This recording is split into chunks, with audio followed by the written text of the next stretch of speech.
Hey guys, good afternoon and welcome to today's YouTube Live. My name is Gloria Elijah. This is Frankly Speaking with Gloria Elijah, and I call myself the girl with the tea. Today, we're going to be discussing something that affects everyone who lives in Nigeria. It's been a conversation that's been that's just been trending this entire week. I think even from last week, it's been trending since last week, and of course, this entire week. And it's quite a serious matter. But then the conversation is it's um it's sort of divided in terms of where people's opinions actually lie. And that is the reason for today's live. I would love for us to discuss it today. I did a video which I shared on um, TikTok, and then I also shared that video on this channel here on my YouTube channel. And some of the comments that I saw, it just really goes to show that indeed a lot of people are really divided as to what they really want from this entire situation. Now, I'm sure that all of you here are familiar with what I'm talking about. Of course, I'm talking about the insecurity in Nigeria. And it's also very interesting the way people have been discussing this. People discuss it as if it's new. People discuss it as though it's been happening over time, and so everybody is used to it. So let's just talk about it like it's not that serious, it's not that deep, and then let's just move on from it. And it's surprising on the one hand, but on the other hand, it's not really surprising because having visited different spaces and different platforms where this conversation is being had, you I think I realized that a lot of people actually think that Nigeria as a country begins and ends in Lagos and Abuja. A lot of people still don't really understand that this country is really beyond Lagos. You know, people go onto social media, and because of the kind of content that is populated there, when people hear Nigeria, they think it's Lagos. That's the only thing that comes to their mind. They think it's Lagos. Even adding Abuja to the equation, I think it's just me giving it a plus. But people actually think Lagos is Nigeria. But people actually forget that we have 36 states in this country. Nigeria is vast. Nigeria is diverse. There are so many people, over 200 million people here from different cultures practicing different traditions, and of course, different religious practices as well. People do not understand that Lagos, even though it's one of the states of Nigeria, of course, it's just like a general place of convergence for different people from these different cultures and traditions. So Lagos alone is not Nigeria. Now, why am I giving emphasis to this? I've listened to conversations around the insecurity issues in Nigeria, and you find out that the bulk of people who feel like it's not that deep, it's not that serious, they live in the safe spaces of Nigeria, i.e., Lagos or Abuja. They live in those safe spaces. They do not really understand that there are several parts of Nigeria that is not as safe as Lagos or even Abuja. So, because they have not really experienced insecurity, the full extent of insecurity, they do not really understand the seriousness of this conversation. So, President, sorry guys. So, President Trump gave a warning, or people call it a threat, to the Nigerian government. about how they have really allowed insecurity to overtake the entire north of Nigeria. He wants to come and eradicate that threat, the threat of terrorists and bandits. But the conversation here in this country is more like a lot of people are more focused on our so called natural resources, which is quite funny to me. Because when you think about it, there are several questions to be asked. First of all, you wonder, what natural resources are we talking about? How have you directly or indirectly benefited from these said natural resources? Do you even see these natural resources? Do you even know what they look like? That's a question to be asked on the one hand. On the other hand, there's been a lot of spinning of narratives in the media. You know, people are turning the whole thing to be that President Trump is saying that he wants to come and eradicate Islam, especially Muslims, from the country. What people are not seeing is that that is not entirely the case because people are actually really dying. People are actually dying in this country. And the worst part of it is what you know sometimes is what the media actually shows, what the media actually puts out there. If the media does not put it out there, sometimes people wave it off as exaggerated news, as propaganda against the present day government. But on the same social media, there are tons and tons of videos, not put out there by the media, no, but by traditional media, but by individuals that have had first-hand experience of this insecurity issues that we are facing in this country. These videos are put out there by people that live in that environments that are plagued by these insurgents, videos that are put out there by people who have been crying out for the longest time about this issue, about this situation. So the question is, why has the government not really been taking it serious up until now? Did they really have to wait for a president of another country to come and threaten them, with sanctions or taking charge of the entire situation before they will now begin to take it serious? Because before President Trump issued out his warning or threats, whatever you want to call it, the order of the day of this country, the political atmosphere, and this is me speaking as one who is Nigerian, right? The political atmosphere of this country has been all eyes towards the 2027 election.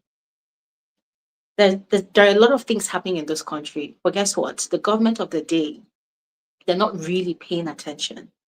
What they are really more concerned about, or what they have been really more concerned about, is how to retain power in the 2027 elections. There's been governors from different states, there's been politicians from different parties, different factions, porting to the ruling party. That has been the order of the day, I think, this entire year, if not since last year. That has been the main focus. That has been what they've been focused about. People have been crying out. People have been complaining about the hardship in the country. People have been complaining about the high standard of living in the country. People have been complaining about this matter of insecurity for the longest time. But the government of the day has not really been paying attention. They've not really been taking it serious. And you know what's worse? Every time there's a new budget, check the amount that is being allocated to fight insecurity or to secure the nation, as they call it. It's always one ridiculously humongous amount of money. But then at the end of the day, nothing is done. You will go on social media still and you'll see videos from soldiers, those ones who are actually at the forefront. I'm not talking about the ones that are chilling in their big offices and getting medals, getting stars, they pin on their shirts. No, I'm talking about the ones that are actually the foot soldiers, the ones that are actually at the forefront of this battle against these insurgents. Some of them, they put out videos, they complain about the difficulty in executing their task, the difficulties that they face in the field. They complain about the lack of resources. They complain about, in fact, generally the lack of resources in terms of ammunition, in terms of their well-being, even how they are not properly catered to. And what happens at the end of the day is that those ones who come out to complain, they get punished, they get sanctioned by their higher ups, right? So we see all of these videos. We see how sometimes the military will come out, they'll give out statements that, oh, they need this, they need that, they need this, they need that. But then you, as a citizen, you just keep on wondering, okay, so what's going on here? It's not like there's no budget allocation to cater to all of these things, but what is the money being used for? What exactly is the money being used for? Where does the money go? Why is so much allocated or budgeted to fight against insecurity, to fight against these terrorists, these bandits, every time there's a new budget? But at the end of the day, it seems like these criminals are emboldened. See, it's only in movies that I have seen where terrorists are being negotiated with.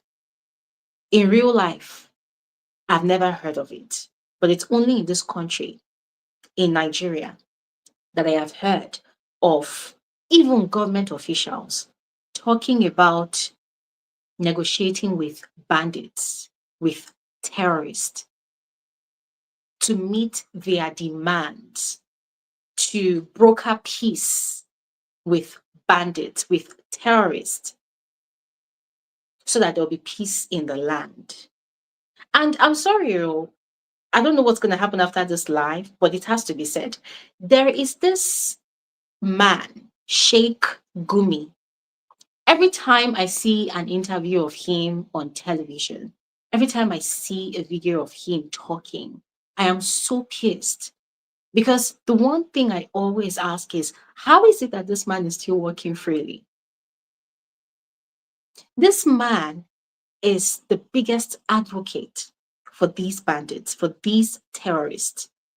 Always talking about, oh, it's a case of two fighting. I think he labeled what happened in Plateau State, I think in June, Yellow Waiter, where over 200 people were massacred at night in their sleep, in their homes. This man labeled it a case of two fighting. How is it a case of two fighting when bandits, terrorists invade a village, a locality? They take over everything whilst these people were sleeping. They kill people in their sleep. They burned them. They burned down their houses with them sleeping inside. We saw videos. We talked about it on this channel. We saw videos of mothers holding their babies burnt to ash in their place of sleep. And then this man called that situation, that massacre, he called it a case of two fighting. This man is always advocating for these bandits, for these terrorists, talking about, oh, they are not bad boys, they are our boys. He calls them our boys. His interviews are all over the internet. And ever since President Trump started indicating interest in the situation of this country, in this, the case of insecurity in this country, the man has been running helter skelter, granting interviews from one place to the other, advocating for these terrorists. Talking about, there was an interview I watched before I came on live.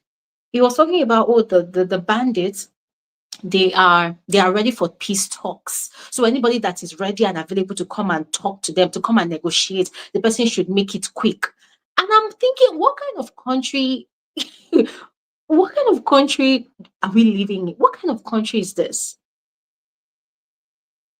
I don't know how it's done anywhere else, but on a normal day, such a person should still not be granting interviews.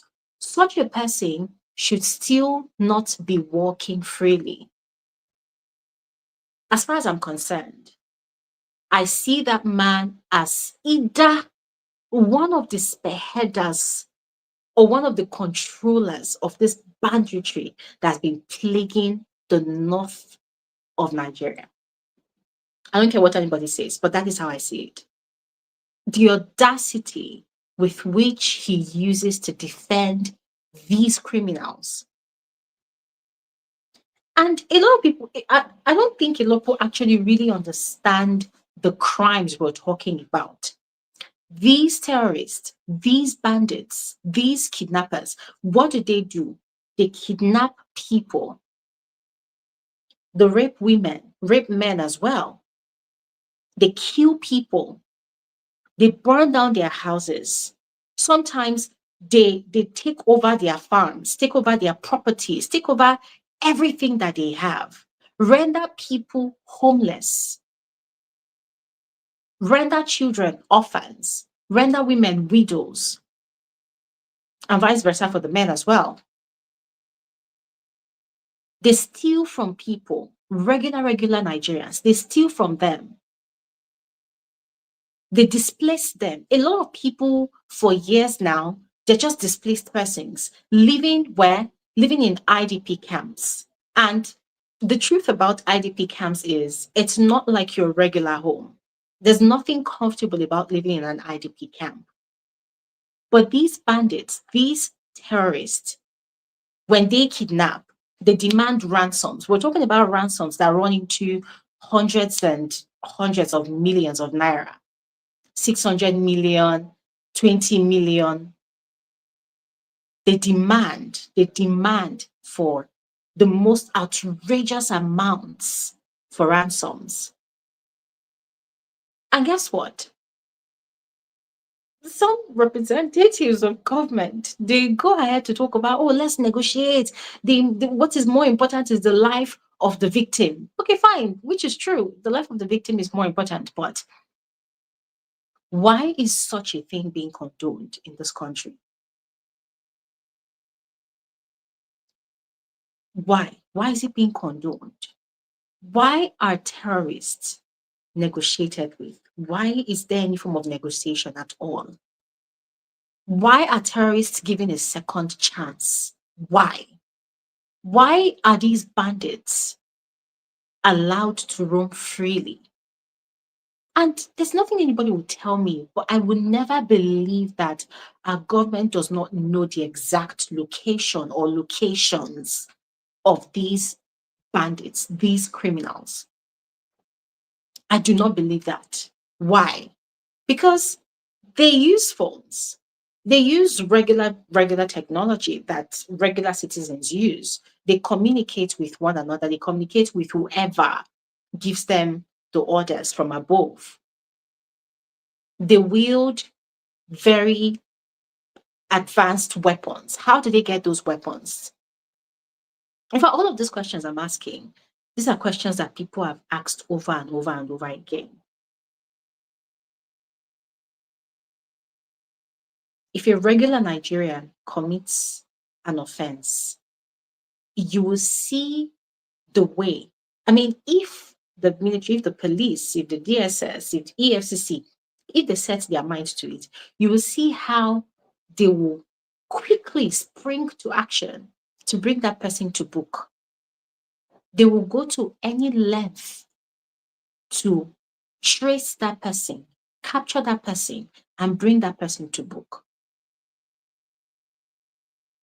But how is it that when it comes to these criminals that actually take lives in the most violent and barbaric manner, how is it that these criminals are still roaming freely?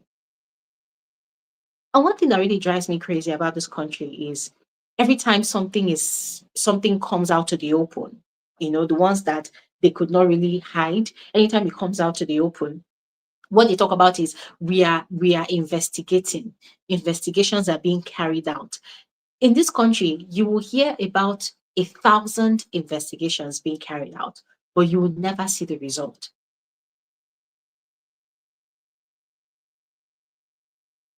So now, President Trump has indicated interest in this matter.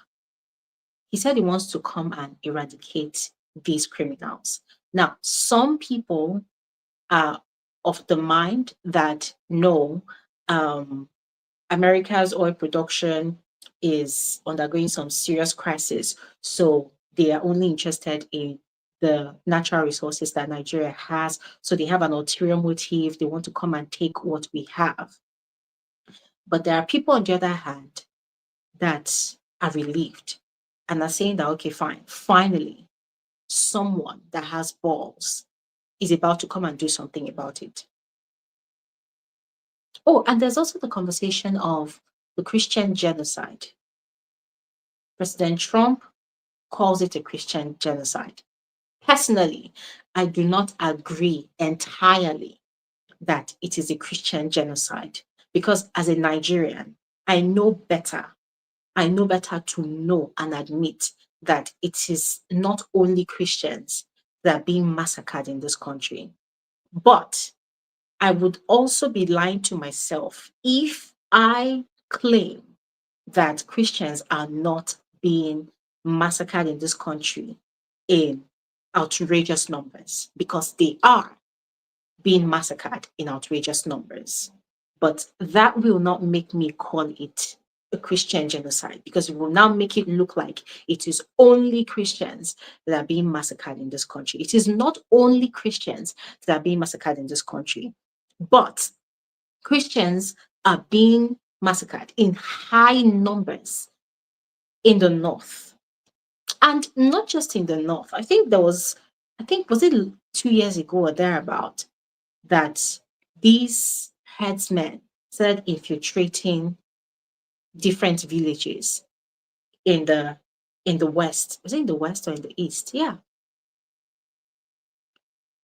So to be fair, insecurity did not start with this government. It did not. It's been going on for years, over 10 years, over 12 years, for many years. But what is also really driving me crazy about this present day government is the fact that ever since they came into power, it's like it's like they gave the middle finger to all Nigerians and said, go and die. We don't care about you. We just go and die. That is what it feels like, and that is what it looks like. It's like they just said to all Nigerians, go and die, go and kill yourself.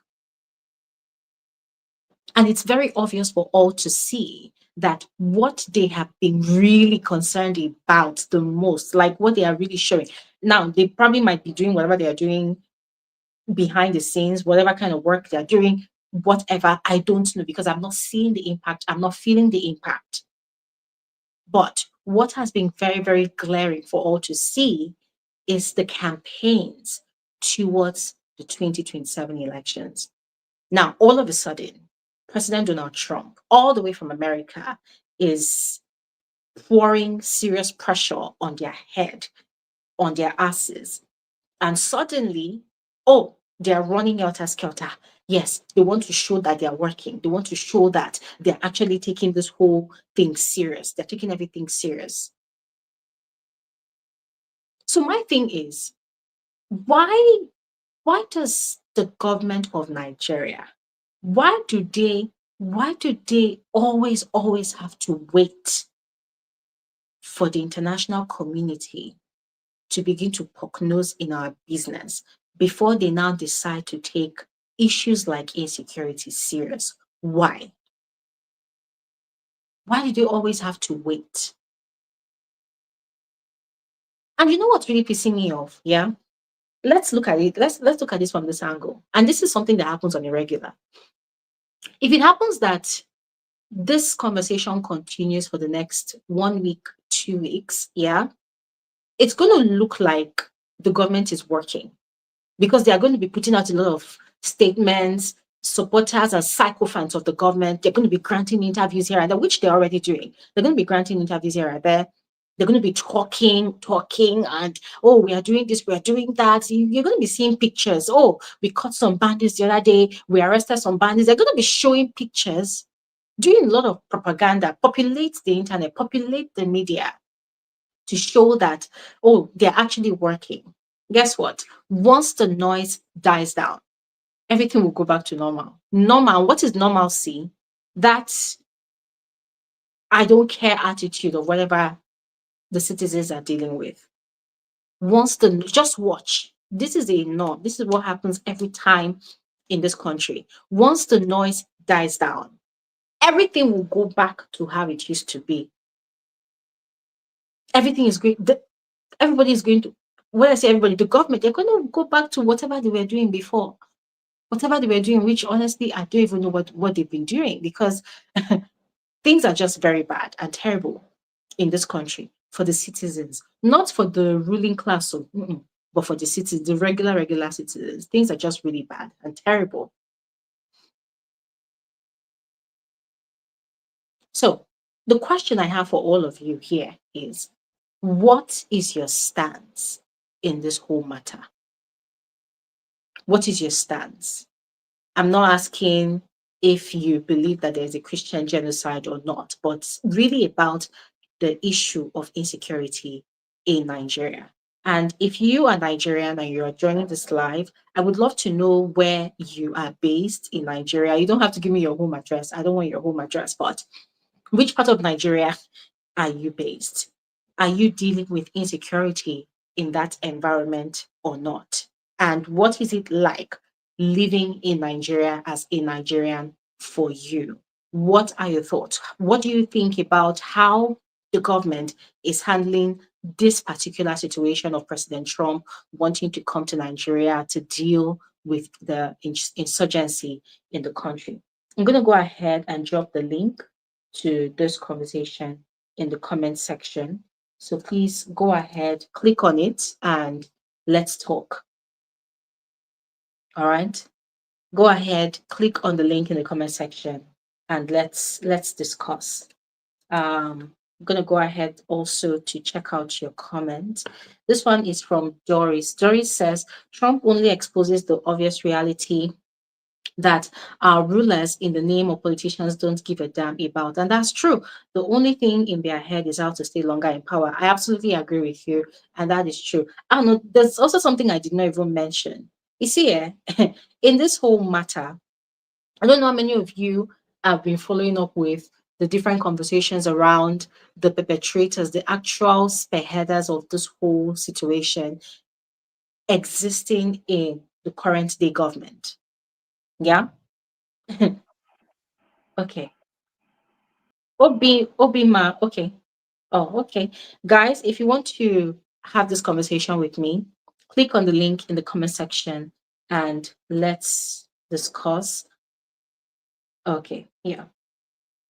All right. So, Mr. A, you're welcome to the conversation. Good afternoon. How are you? Hello, Glory. How are you? I'm okay. I'm good. I'm good. Thanks for joining. You're welcome. Yeah, thanks. Yes. Okay, Mr. A, what do you think about what is going on? But first off, I want to ask for your stance about President Trump's declaration. A lot of Nigerians believe that he is coming after Nigeria's resources, whilst others are very much relieved that finally somebody is about to take action and eliminate these terrorists once and for all. What are your thoughts? Um, I mean, for me, looking at the whole situation, this so-called resources that people keep on talking about, how does it benefit the common man? Yeah. How does that resource actually benefit you and me? Good question. So, they are coming to take our resources. People are already taking our resources. The Mm-hmm. bandits, the terrorists, they're already taking our resources. Yeah. Exactly. So how is it going to be any different from someone who is even going to come and actually help assist with the, with the elimination of these so-called, terrorists? Someone is actually, we're a country where we're actually, this has been going on for so long now that we don't even know what to do with these terrorists or whatever they call them now these days. They just Mm-hmm. rebrand them to bandits and headsmen. But we this has been going on for so long that you wonder what exactly, ever since this whole thing came to place, what exactly has the government been doing? Absolutely nothing. And can you believe that it's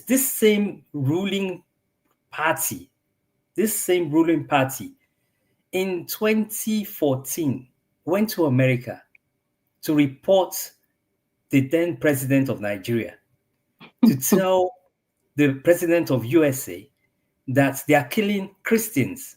There's a Christian genocide happening in Nigeria. The Mm-hmm. current president, as we speak right now, was part of that party that went to America. He went to America to actually say, oh, they're killing, the Christians. It's a Christian genocide.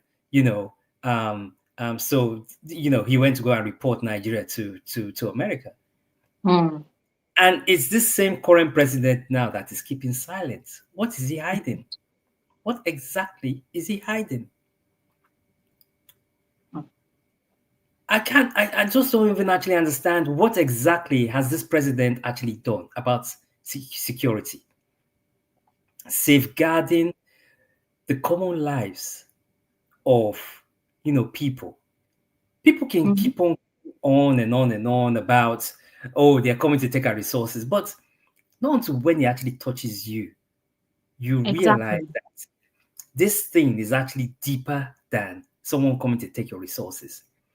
Exactly. I've heard of accounts where people have actually mentioned a whole family in a village has been wiped out Mm. completely. So if you're not part of that family, how would you feel any conscience? It's Exactly. easy for you to come and say, oh, they're coming to take our resources. They're coming to take our resources. But Mm-hmm. do you know those people who've been enduring that terrorism in those villages? Do you know what they've been enduring? Do you know what Exactly. exactly, their state of mind is, their Exactly. mental health? They've seen so much happen Mm-hmm. to their family Mm-hmm. that you even begin to wonder. I Mm-hmm. mean, the last event that actually happened where the terrorists actually came to Benue and wiped out, I think over 200 people. They said that the military was 1 kilometer away. They alerted the military to what was happening, but the military decided to take a blind eye. Mm-hmm.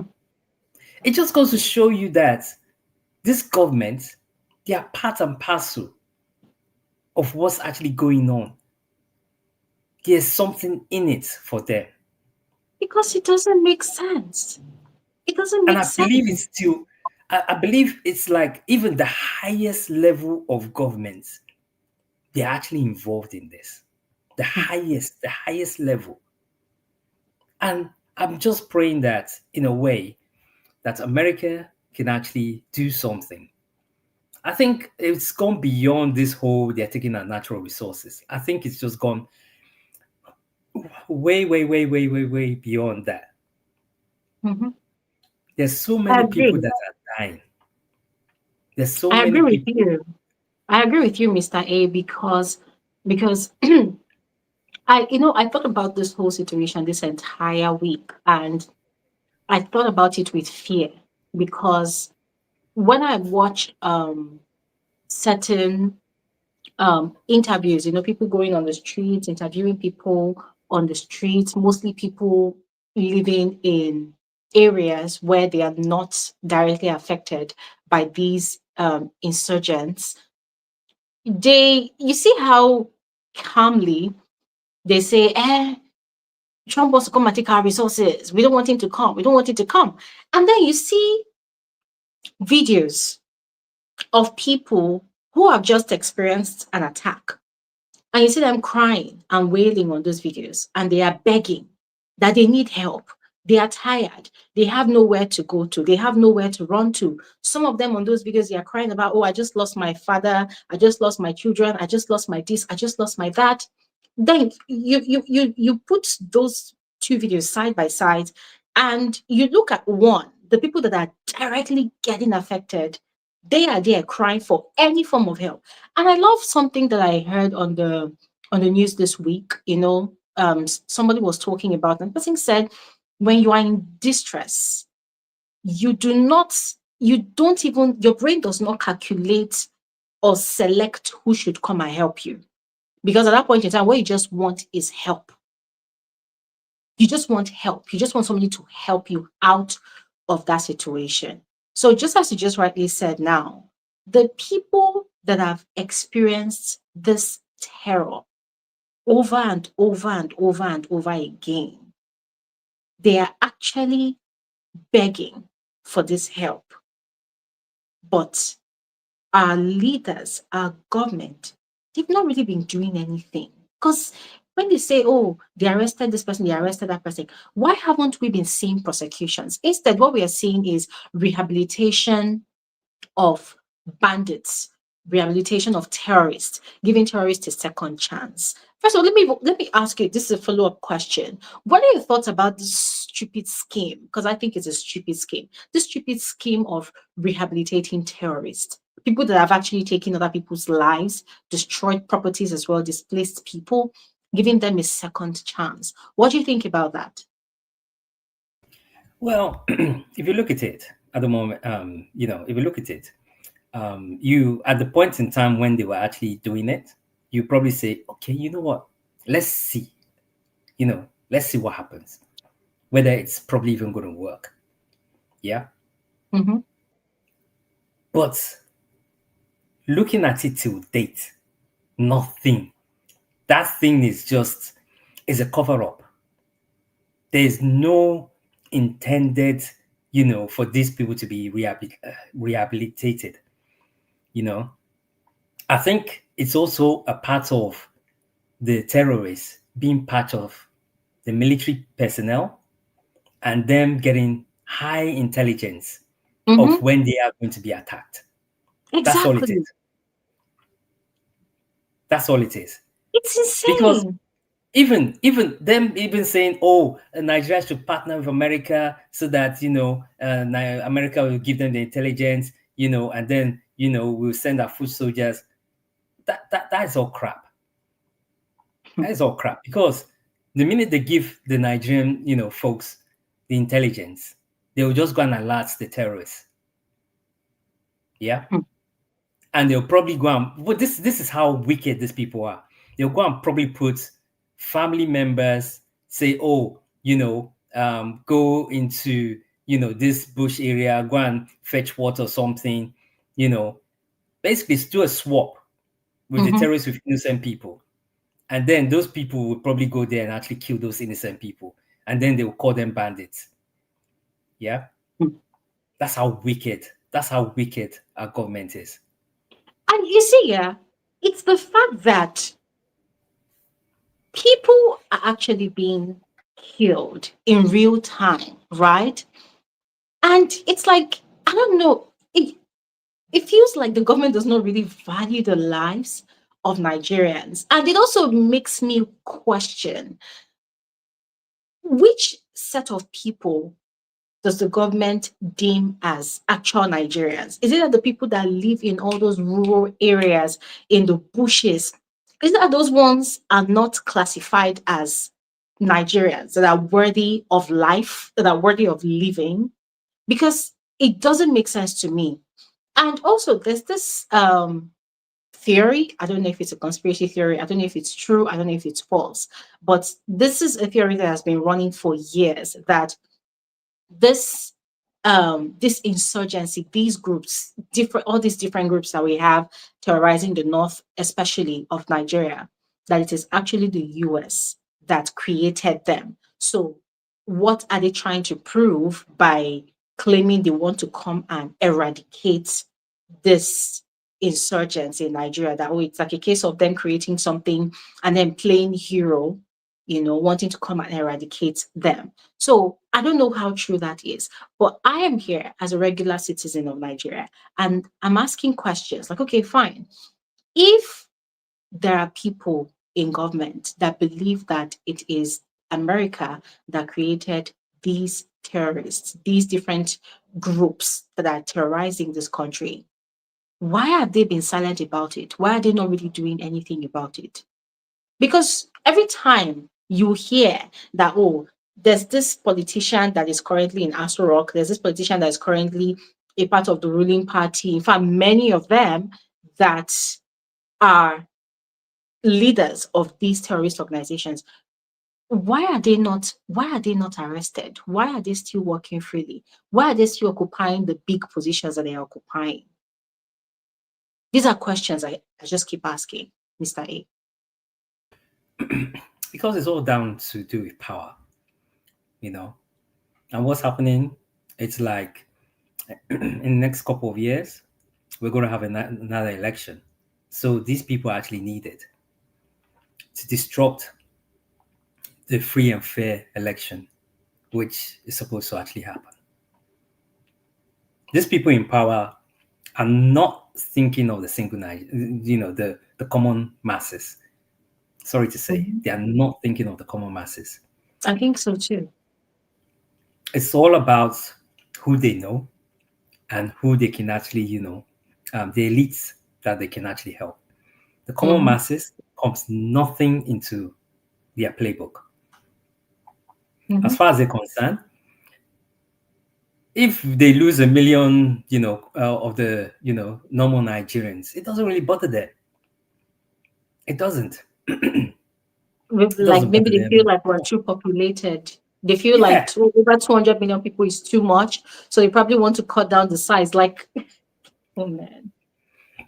they won't even feel any sympathy at all. And it reflects to what is actually happening in the normal day lives of Nigerians. Yeah. If a Nigerian is complaining about something, everybody attacks that person. But if an Mhm. elite complains about something, you see the praises. Oh, yes, it's true. Why is the government not doing that? Is the elite actually, shouting. If a normal Nigerian gets arrested, forget about it. It's probably that person is actually just going to be, I mean, look at there was one of our activists where the commissioner of police just went on air to just say, oh, I can arrest anybody anytime. I mean, what kind of lawless society is that? What do you mean you can just arrest anybody anytime? When it comes to the bandits, they cannot just arrest the bandits anytime, but they can arrest regular citizens that are harmless anytime. Exactly. And the most annoying thing about this whole show that this police actually is like all these bandits, they're on terrorists, they're all on TikTok, flaunting all Of the monies. course. Yeah. Yeah. So if you're on TikTok, that means obviously there is some sort of details that these people are using to connect to these social media platforms. Obviously, if you're on TikTok, you have an email address or you have a telephone number. But Mr. A, aside, let's even put aside social media and technology. I have watched interviews on TV. A particular state governor literally said, I watched that particular interview. This man said that they know where these bandits are. They know where these terrorists are, where they stay, like where they chill, where they live freely. The interviewer had asked that, okay, what is stopping people from going ahead to capture them? And he said the power is not in his hands. The power is in the hands of the federal government. Make it make sense. Because this There is you insane. go. That Make says it it make all. That says it all. You see, that statement alone just says everything you need to know about what's actually happening. These people have no intention, yeah, to wipe out these terrorists. They have no intention whatsoever. I So mean, are they not making them a necessity in society? Because the, another video I watched of their spokesperson, the Shea Gumi, that, I'm sorry, but that man fucking annoys me a lot. Talking about, oh, they are making demands, they are making demands. They want to build their own schools, they want to build their own hospitals, they need their own basic amenities. I'm now wondering, okay, hold on a second. So are these people now, or I mean, already they're already legalized, if you think about it. They're already legalized.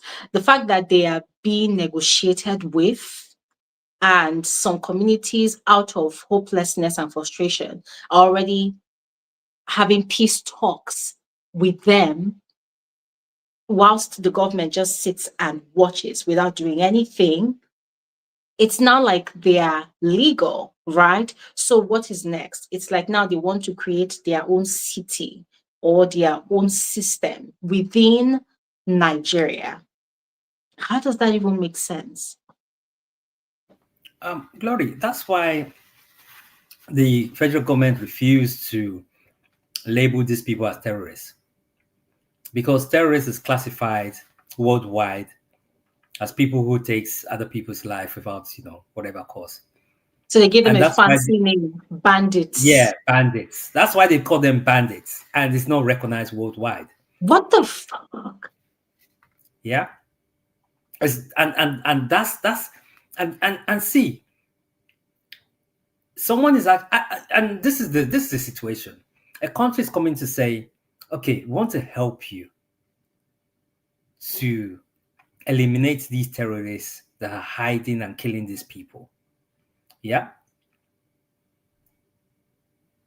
What's you as a government? What's the very first thing that you've been fighting this thing, you know, as for many years? What's the very first thing that you would actually say? It should be a Okay, welcome development. It should be a welcome offer. thank you. Have conversations about it. Somebody is coming to help us to actually fight terrorists that we've been fighting for how many years and we can't actually get rid of them. And that's Yeah. because you claim you've been fighting, because it doesn't look Yeah. like they have actually been fighting. So now someone's actually saying, okay, we're going to help you. And you're there basically saying you're coming to invade that country because of the mineral resources. Make it make sense. Because it just looks like they don't even need the help. They don't want help to come from anywhere. You don't even come and actually say, okay, you know what, let's partner to get you see, you're not even coming from that angle. You're not even coming from Exactly. the empathy of the people. You're not actually coming to say, okay, you know what, yes, we do need help. You're not even acknowledging the problem. You're not even coming to actually say, yes, we do need help, so let's actually see how we can work together. What you're just doing is, at the very first instance, is you're rejecting the offer straight up. What does that tell you? These people are conniving with these terrorists. They are part and parcel of those terrorists.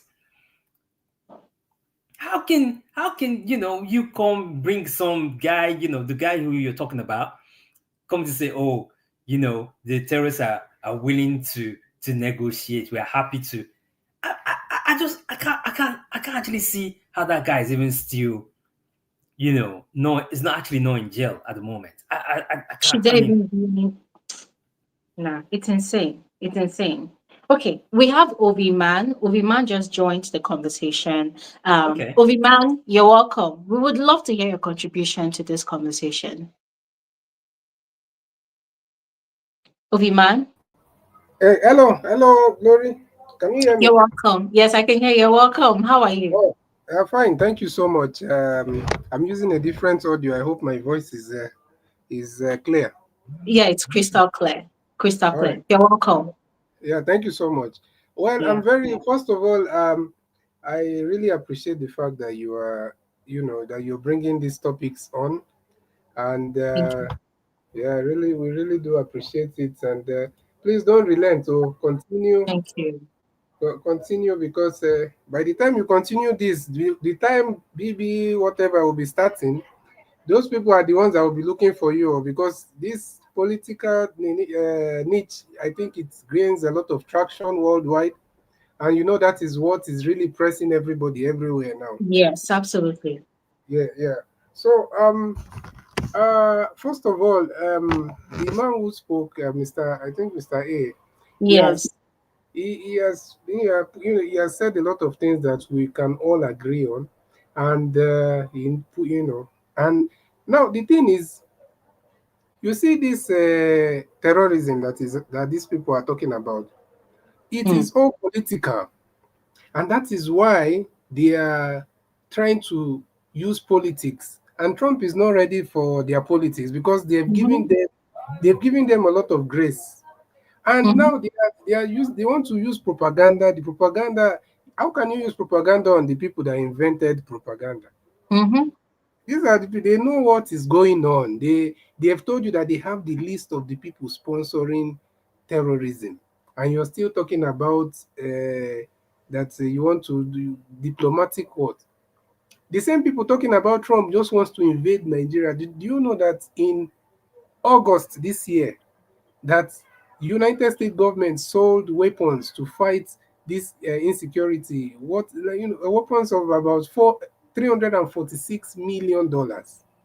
So Mm. if these people are just coming to come and take over your resources like they are trying to spin it, how come the government of America will send you will sell those type of weapons to you?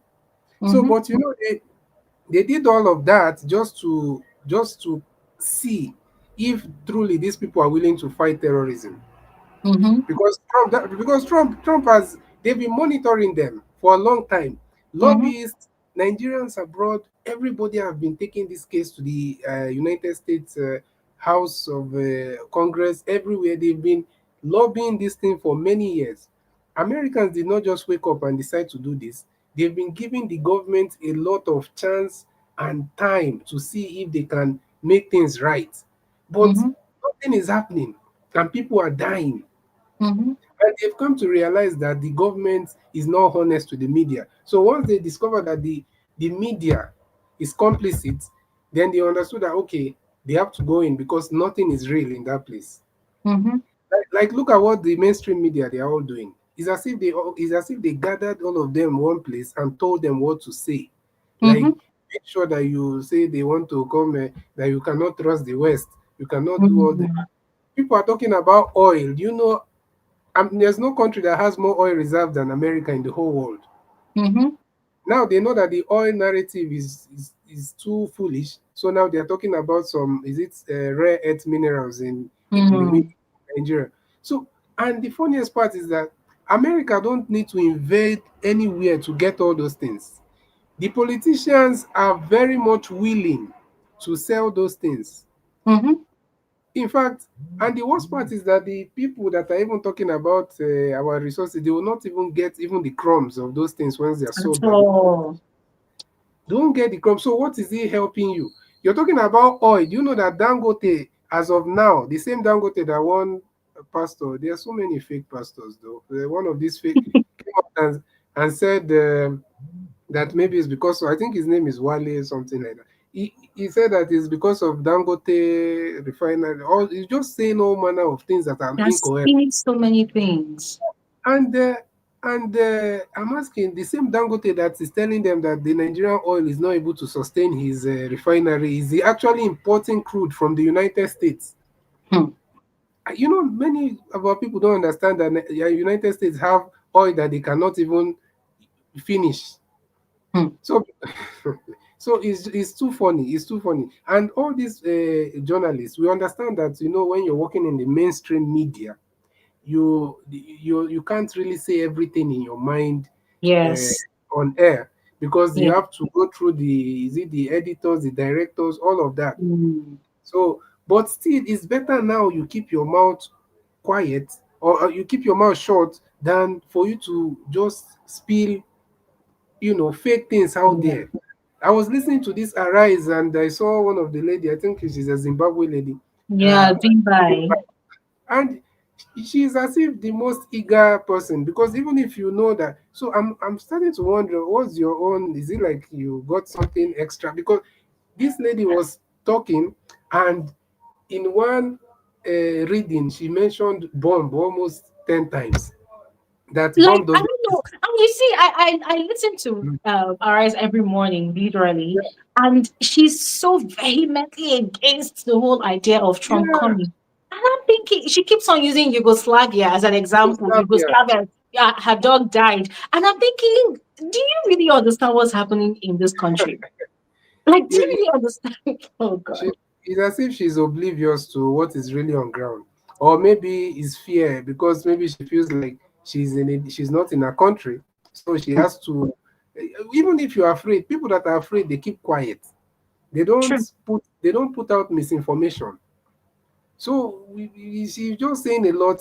Arise with, at least among all the mainstream propaganda media that we have, we can say they are the ones that are a little bit better. Hmm. But with this they are covering, they are even worse than every other person. Of course, excluding the official APC propaganda channel TVC. Hmm. So, so yeah, that's one. That one they don't. That one they are not hiding. I like them. At least they are not hiding their. You can't even watch that channel without getting really mad at I'm the telling. things that they do. I'm telling you, those ones. Did you see the lady who was speaking the other time? I think her name is it Naiba or Naima, something like that. Very, very annoying. She was just, I think she think it's some Christian versus Muslim debate, and she went on and on. She was almost about to come out of her hijab. She's very, it's so funny. It's funny. So now these people, they know, they understand that America already knows. And Hmm. there's nothing, they've already presented three kind of action plan for Trump. And one is to work with Nigerian intelligence. Obviously, that one is ruled out because they already know that Hmm. the military has a lot of um, Mold, yes. yeah, most discrepancies. There are things that they know that the military cannot do. And don't forget the man who came here, who Reno Mockery. I used to Oh call him God. I used to call him Reno the mockery, because the man is really making a mockery of himself. And let me not go into family, but you see, Reno mockery brought that man. I don't know what he thinks Americans are.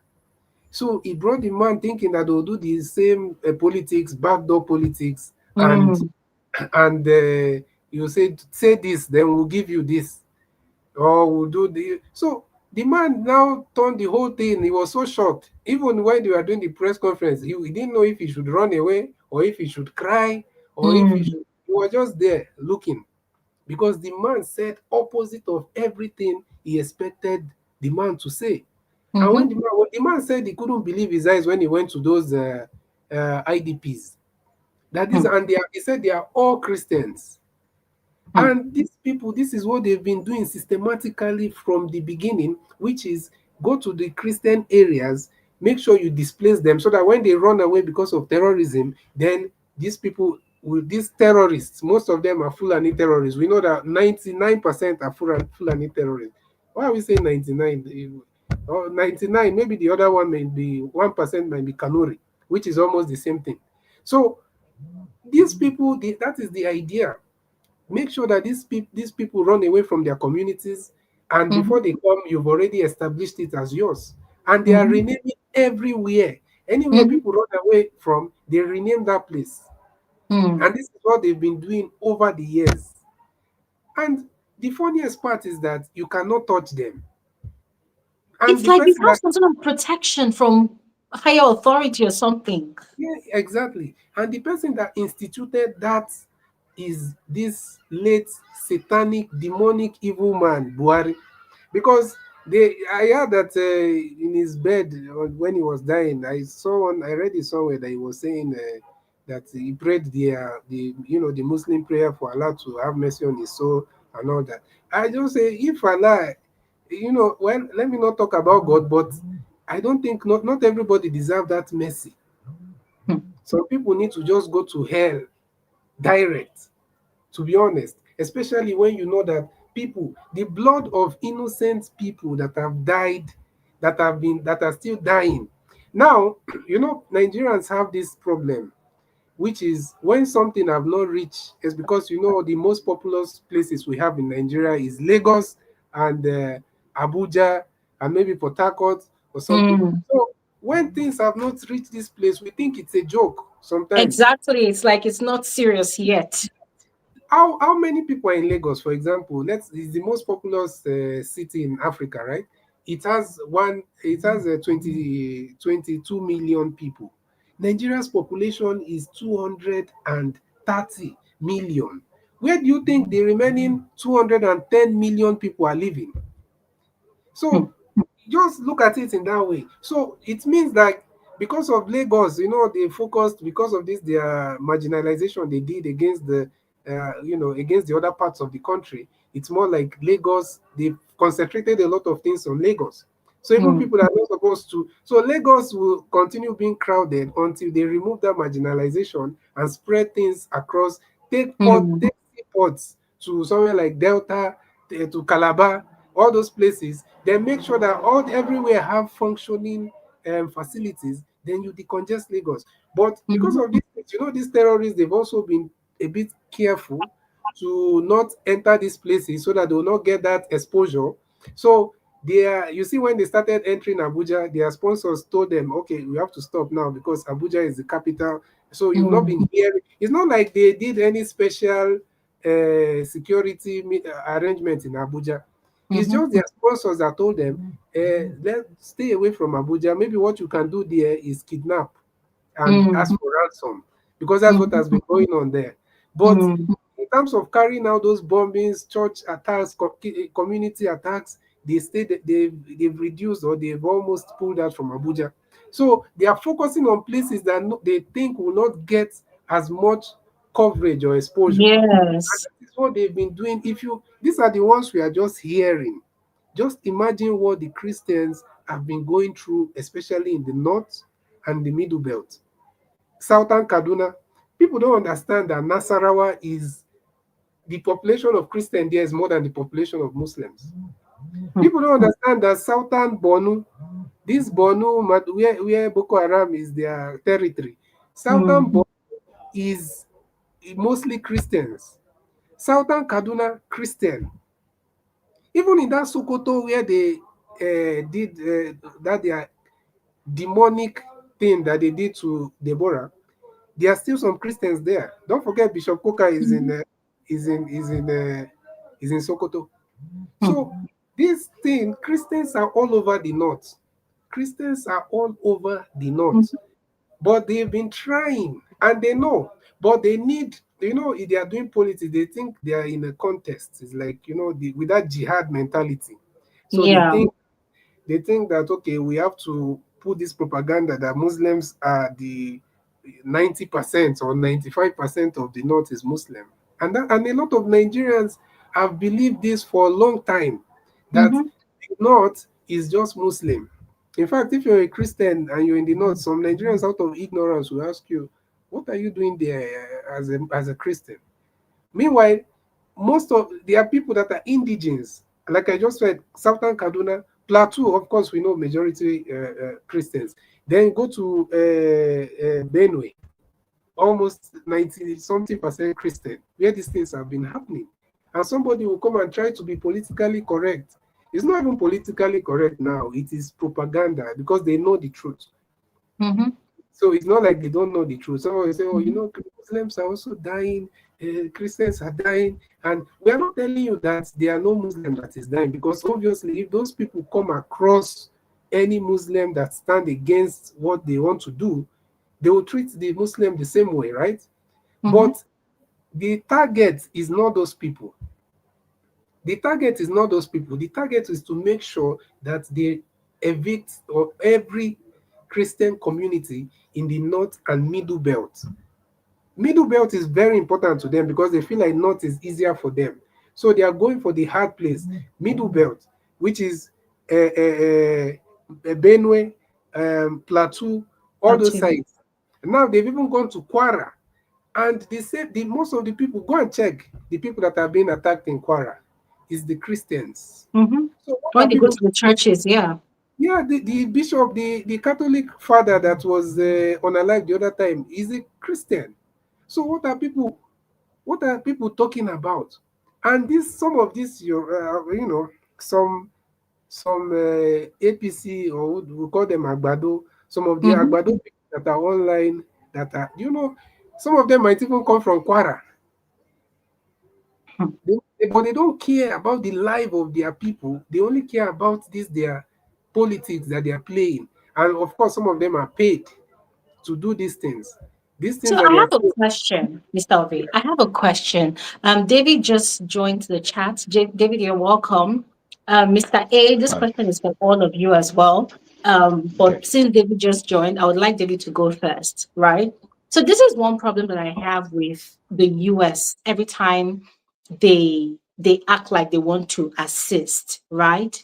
So they said that they're going to release a list of all the top politicians, past in government, currently in government, who are enablers and sponsors of these terrorists and bandits, right? People are eagerly waiting for the list. I personally am waiting for the list. I'm also waiting to see the kind of sanctions they will impose on these people and their families. But my fear is, are, are they going to release that list? Because this is not the first time that they have announced that they will release a list. Look at I think was it during the 2022 elections when they said they wanted to release a file on our current president, and people waited and waited and waited. We did not see the file. And then was it last month or when they said they want to release the file again. So it's like giving a bait and then getting people all riled up, and then they don't do anything at all. So it also makes me wonder, like, okay, so what's the purpose of this whole razzmatazz? One minute you make it look like you really want to come and help, and then the next minute you're not doing anything. Are you playing with us? Are you playing with the life of regular Nigerians? What sort of conversations are going on behind closed doors, or if at all any? What sort of conversations are happening? What sort of negotiations are they having? Because now it's looking like, okay, this whole thing is just politics at the end of the day. Let us make some noise and say that, okay, we have something on you, something that's going to destroy your political career or your current government. And then maybe if some demands are agreed to, they will now withdraw statements. So what do you think is going on here? Let's start with David. David, you're welcome. Hey, hi everyone. Hi, Glory. Can you guys hear me? Can you guys hear me? Yes, Okay. we can hear For you. some reason, Go on. I for some reason I didn't change my clock. We lost an hour, so I'm just joining. Like I just joined 5-10 minutes ago, but that's fine. Welcome. So because we have this light, daylight saving and all that, where you lose an Mm, hour, you gain an hour. So mm, you're spot on. You're spot on, Glory.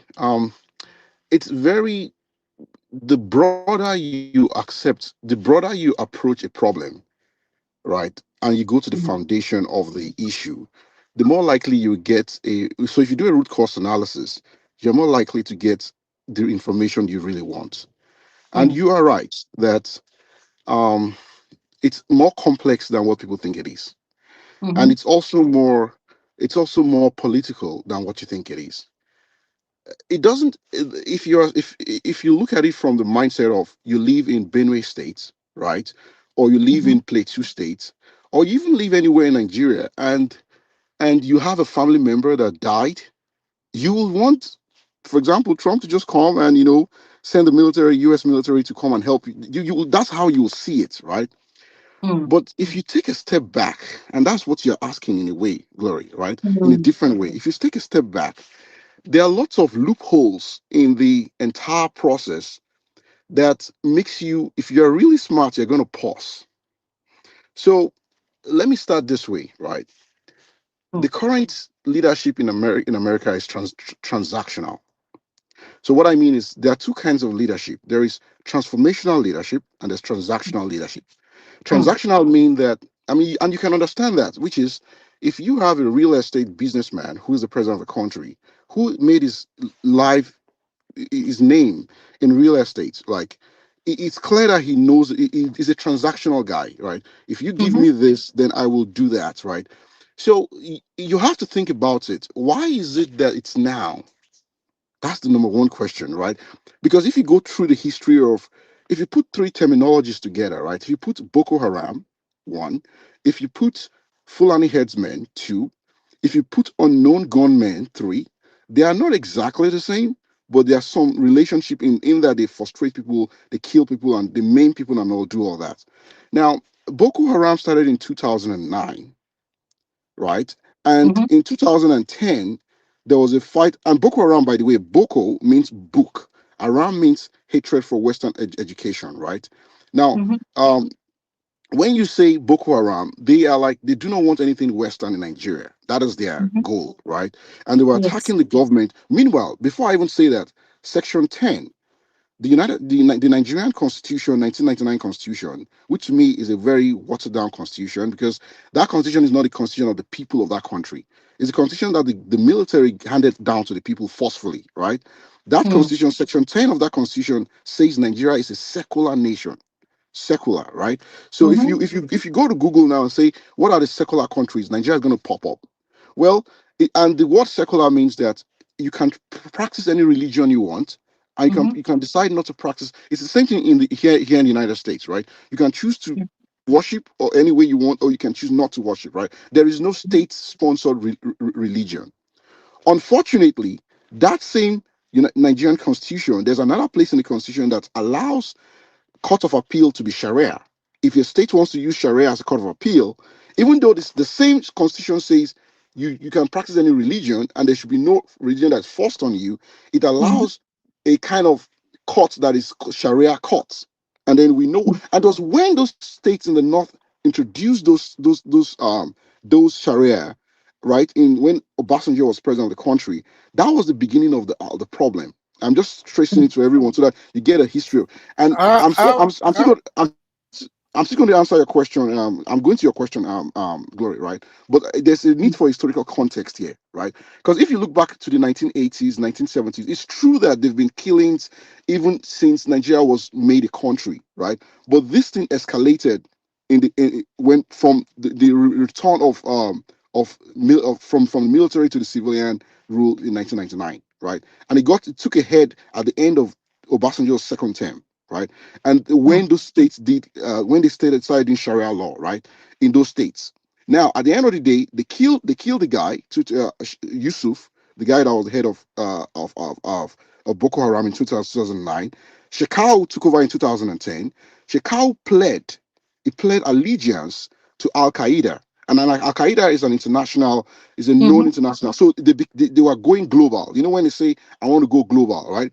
They took their Mm. message global because they wanted to get this message. And we all know all this time the United States knew, the US knew about Boko Haram, but it was up until 2013 that the United States now decided to call them a foreign terrorist organization. So why did they not call them in 2009, 2010, 2011, 2012? This is how you know everything is all political, right? Now, in 2015, 2 years after the United States gave them that label, that a foreign terrorist organization, FTO, Mm. right? Then in 2015, they now changed their allegiance from Al Qaeda. Then they now pledged allegiance to Islamic State of the West African province, the ISWAP, right? Which is even Mm. a more radical. By the way, there was some internal findings. We don't have to go into all that. Now, that are still, and all of this goes on in the northeast part of the country, right? That's number one. And it Mhm. goes all the way from Borno to Adamawa, it spreads in the Yobe area and all that. Sometimes it gets all the way to Abuja. There was even a time they attacked Abuja when they were doing a Eagle Square or something like that, right? Mm. So that people will know that their aim was to attack anyone, Christian, Muslim, they do not care. That was for all they wanted was the country should be Islamic, right? Mhm. Now, on the other hand, you have this Fulani headsmen. The Fulani headsmen are not the same as the Boko Haram, right? These Mhm. ones are really all they want. But the thing is, you have to know that Fulani headsmen, 99% of them are Muslims, right? So Mm-hmm. anything they do, it has to be seen in the color of their religion. But what were they doing? They were trying to they don't want to do grazing. So there's something called grazing where you can your cattle can be in a place, right? But these people wanted to keep going around, even though you can actually graze where you are. They just wanted to do things the way they wanted to do it, right? And they kept Mm-hmm. doing that. They kept doing that. Kept going into states, and that's when they went into the middle belt. They got into this Fulani headsmen now. So not Boko Haram, Fulani headsmen. They go into the middle belt, displacing people from their. And these are middle belt is predominantly Christian. I know there are some Muslims in some places in Kwara State, in Yeah. Kogi State, Kogi State, and Niger State. But when you go to the other half of the middle belt, right? If you look at Benue State, if you look at Plateau State, those places are predominantly Christians, right? So Yes. and once they displace those people, right? It's almost like you are seeing a Muslim person, even though the person is a cattle rearer, displacing a Christian in their village. You have to give it some color of religion, right? But the real issue here is that they're displacing them because of their resources, which is the land. But it's funny, but that is the issue there. This has Mm-hmm. been going on for decades. Nobody in the United States said anything. Now, when Barack Obama was president, 2009 to 2016, right? The government of Nigeria at the time asked for help, right?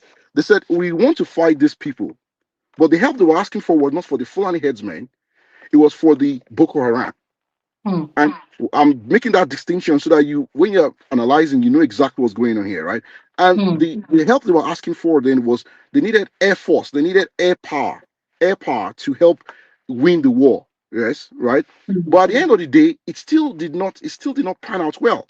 Now, fast forward to the end of 2016, 2017, Donald Trump won the election in 2016, right? The first term of Donald Trump, he knew there were people the evangelical Christians in America always put Trump as president. They put him the first time, they put him the second time, right? They knew that the Christian brothers in Nigeria were going through stuff. They did not do anything in that first term of Donald Trump because the truth of the matter is there was nothing to be gained at that time. False, false, brother, that's I, false. I'm going to allow you talk. I'm going to allow you That's talk. Don't worry. I'm going to allow no you talk. problem. There was nothing to be gained. And Glory, you need to understand that this is why I said you must step back and look at the whole picture in what was forget about who was president of Nigeria at the time, right? What was Nigeria's reaction? And what is so every time you see a country, the president of a country, a sane country now. I don't want to call Nigeria sane, right? But every time you see the president of a sane country, right, act, it should be because of the interest of that country first. You Mm-hmm. put in fact it's now even you now have to double down when the person even ran on the idea of make America great again. So I'm not so number one, presidents always put their country first. Then number two, the current president of the United States, he ran, he has always run, he kept running on the issue of America must come first in everything, right? So how does now you have to marry these two things? How does America coming first means I'm going to help Christians in the Middle Belt in Nigeria, right? Let, So this is where I'm going to end now. I'm going to let this guy talk, no, right? no, no. In fact, I'm not even trying to interrupt you. I just want to Yeah, ask Glory, like, is there are interjections allowed, or yeah. just You can interject. You can Yeah, we're interject. having That's a fine. conversation. It's a Go ahead. conversation. It's a oh, conversation. okay, So okay, I just oh, want to hit a question. I all just right, want to okay, hit a okay, point, and hit I'll me let you then. interject. Let me hit this point, and I'll let you interject. Right. All right, cool. One of the differences between the first term of Donald Trump and the second and this current time, when it comes to Nigeria's interaction in geopolitical space, is Nigeria's current embrace of BRICS. BRICS is Brazil, Russia, India, China, and South Africa. There's something called the BRICS nation, and I don't know if you guys here know what it is, right? But the BRICS nation is a country that one of the concept of BRICS is to demystify, to reduce the power of the dollar.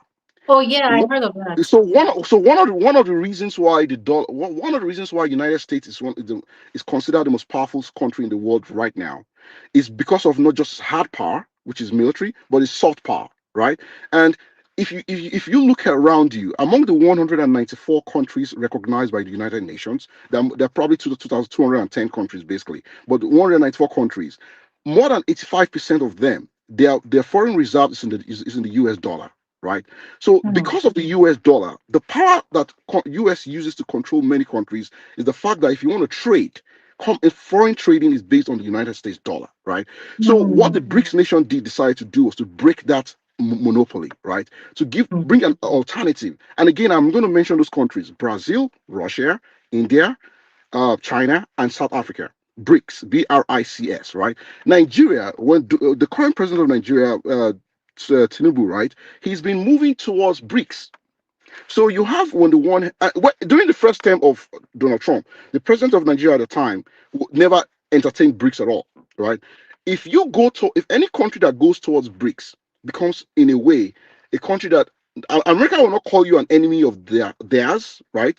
But they do not want you to reduce their interest, their power internationally, right? So they have Mm. to get you online. You have to toe the line. You have to remain someone that they can do. So there has to be a way they can. And Nigeria is a power Uh, weight in Africa. No matter how you want to see it, you may say Nigeria is giant by name, blah blah blah. But the truth of the matter is that the Nigerian economy in Africa, when you take out South Africa, you take out Egypt, you have to mention Nigeria. If you are talking about countries that you have to mention Nigeria. And on top of that, right, the actions that have happened up in the upper part of Nigeria. So I'm talking of Niger, Mali, Burkina Faso, where they kicked out the French, right? Mm. And they also kicked out the US, by the way, which means they don't have a base. There's something called AFRICOM. AFRICOM is African Command, right? African Mhm. Command. So the United States military has commands in all the continents have commands, right? The one for Africa is called AFRICOM, AFRICOM, right? If Mhm. you want to fight the breakdown of the things in the Africa in the Sahel, right, all the way to West Africa, you need a base. You need to put people. You need so a base, an American base, close to where those things are happening, but Mm. in a friendly country. That's another thing, right? So the last thing I'm going to say, then I'll let him interrupt, right? Is the so number one, the first thing I talked about was the history. Mm. The second thing I talked about was the fact that the United States knew all along, but they did not do it, right? Until Nigeria started going towards BRICS. Next thing I want to talk about now, the last thing I want to talk about is this, right? When you look at, and that's why this thing is very deep, right? When you look at when I said the current president of Nigeria is transactional, I'm not joking about it. So why will, let me give you an example. The United States right now is going through a lot of things, right? There's a lot of people are suffering. SNAP is my brother, stopping, you but at don't the end have of the to, day, the same you don't have country. to stop. Wait, You wait. don't have I'm to coming. stop. I just want to Wait, show you wait, how wait, wait. transactional. I just You want. don't have to stop. I'll let you. Wait, Obi, wait. wait, let him wrap Okay, up okay, let and me let then me let me you. just let me just land this one, right? I just want to Yeah. show you how transactional it is, right? So right now in the United States, Glory, and anyone who knows who's following U.S. politics, right? There is a lot of hardship in the country in the U.S., right? And this is me telling you the fact, right? There are people that by January 1 of next year, the health insurance of many people is going to go away, right? And it's going to they will lose their health insurance. That's number one. Number two, SNAP is a program that helps people that are poor to get food. They will have no food. A country that is so rich to give Argentina $40 billion, right? If the United States is giving Argentina $40 billion, it's because they're getting something in return, but they're not caring about their own people. That's the irony there. The irony there is that whenever you see an action where someone is not taking care of their own house, but they are saying that they're interested in helping you in your own house, and I'm not even talking of the fact that even Boko Haram itself, the origin of how they got so powerful between 2012 and 2015 was when they did a regime change in Libya. Muammar Gaddafi was kicked out, and those when the United States led the regime change in Libya and Gaddafi was killed, most of the mercenaries that were working for Gaddafi crossed over the Sahel, and they're the people that are now bringing those arms in part of the people making it difficult to have control in Nigeria. And who did the regime change? Who led that regime change in India, in Libya? It was the United States of America, right? So Mhm. it's almost a case of I'm helping you, I'm killing you, but I'm helping you. I concur. It's a difficult situation, but I agree with the guy that wants to interrupt me. I agree that anything that will help people save life now should be entertained. But let me tell you what, there's something called Pyrrhic victory.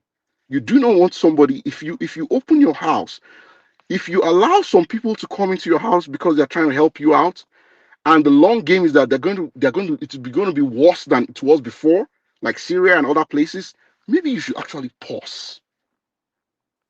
You can interrupt now. All right. Thank you so much, Glory and the speaker. But let me be honest. Most of the things that Glory, can you hear me? I can hear you. Please carry Yeah, on. yeah. Most of the things that you're saying, to be honest, I think some of us, let me not say all of us, have been hearing these things for a long time. And there are a few things you said. Nigerian constitution allows Sharia that people can practice. What they said in that clause is that you can, if you want to form a, I think they even mentioned, it was mentioned in the constitution, but it was mentioned specifically for Muslims. If for It's Muslims in certain, wait, let me land. For okay. Muslims in certain parts of the country, but that's not the point. Just wait, let me round it up. Then you No, can go now on. Go ahead. Go ahead. you Go ahead. can decide to speak on everything I've said. Then you said also that is now that Americans that during the first time of Trump, the first term of Trump, that he never did, they never did anything, and you forgot that during the No, they first did. time of They did Trump. something. They But did that's what you something. said. But that's what you said. So what they You did, said let me that they tell didn't. before you say anything, what they Wait, did was they just wait, made a. my brother, my Okay, brother, go my ahead. Go brother. ahead. Let Go me ahead. let me just round this thing up. You can now debunk or explain, no problem. But Okay, now fine. you said they didn't do anything there, and during the first time of Trump was when they designated Nigeria, the first time they designated Nigeria as a country of particular concern, which Joe Biden's administration removed Nigeria from. And now they not just designating, even Buhari. How many times have we had it? Buhari, they went to, he was summoned to the White House. It's not so easy for them to summon the common president, the current president now, because of he has some issues in the United States.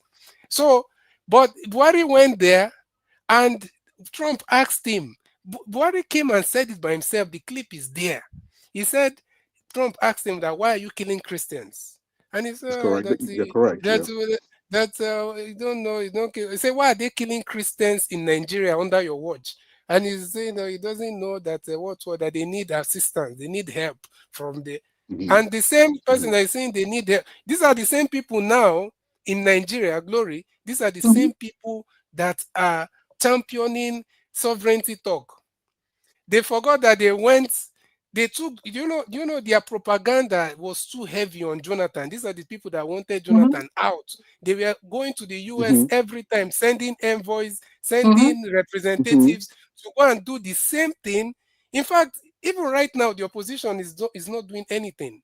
The Yeah. people that actually brought this thing to the limelight are just private individuals and some faith-based groups and maybe Hmm. bishops. But Hmm. during the time of Jonathan, it was opposition that carried this Hmm. thing on their head, going to the Mhm. United States and meeting Obama, to the extent that Obama even before the election he gave a speech campaigning for these guys. These Hmm. are the same people now that are trying to gaslight everybody into false narrative of that we are a sovereign country. That why is America coming? Why is it? And now American presidents, they all have.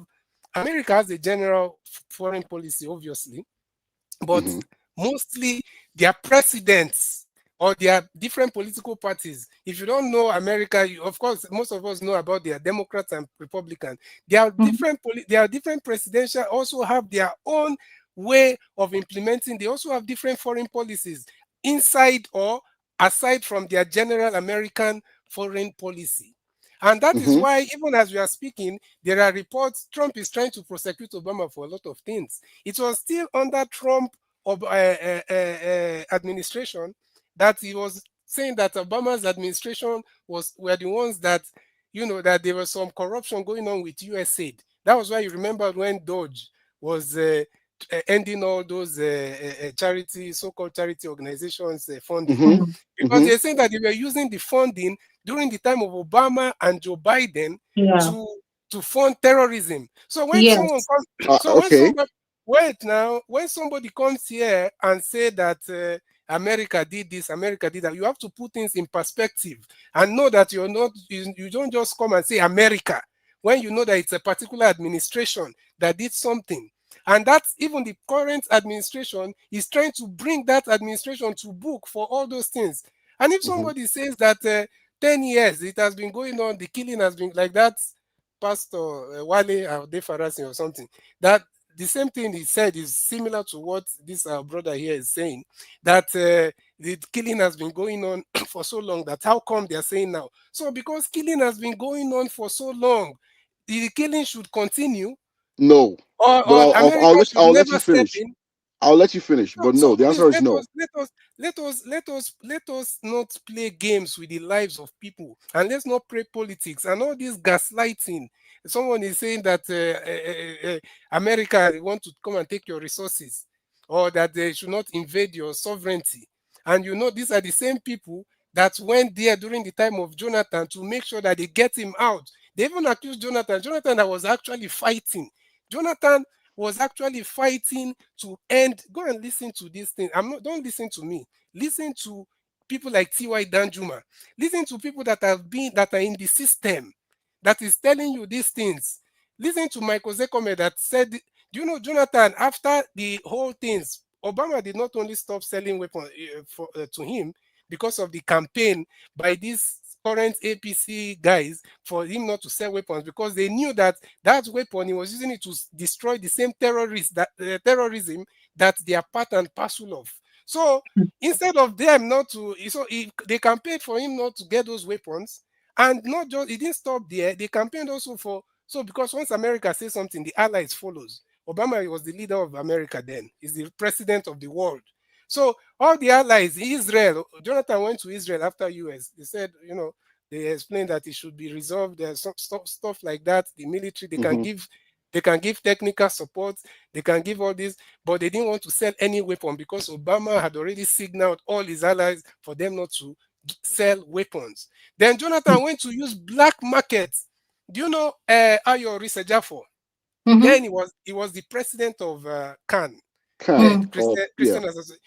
Do you know that Jonathan organized for this man? He came out and said it by himself. He used a private jet, went to South Africa because they have a very strong private military contractors there, and got weapons. And also, they made the deal for those military contractors to come in, because for government to go through that, because they've gone through all the normal, the prescribed channels of getting these weapons. So he couldn't do that anymore because Obama's administration, in collaboration with these terrorist sympathizers in Nigeria, they all collaborated and made sure that this man never got weapons. So he had to look for other means, and they used Ayo private jet, or I don't know if it was his private jet or it was provided by Jonathan Summer, I don't know, but they used private jet to go and get weapons into Nigeria, weapons that they can use. And also, when the private contractors came, they did a lot of politics to frustrate the whole thing. Mm. And when the private contractors came, these guys were taking the Boko Haram head on. Like that thing would have finished within in fact, in less than 2 months, it would have finished. But that was when the election madness came about. And immediately, do you know what Buhari did immediately he came into power? He cancelled that thing. He said he told those military guys to go back. They canceled the whole thing. And so, okay, Mm. all right, it's all right. It's So all right. yeah, continue. Sorry, Okay. I want before Mr. A come in, I just want to respond to some of the things he said. Right, I did not say. I want to be on record. I'm not saying that the killing should continue. The truth of the matter is, anything that's going to solve the problem. I used to at a point living. I know Benue State very well, very well. Otukpo to be precise. And anything that's going to stop people from dying, even if it's one life that you save, it should be done. Right. But what I'm Mhm. saying is, you have to be very you have to look at the whole picture, right?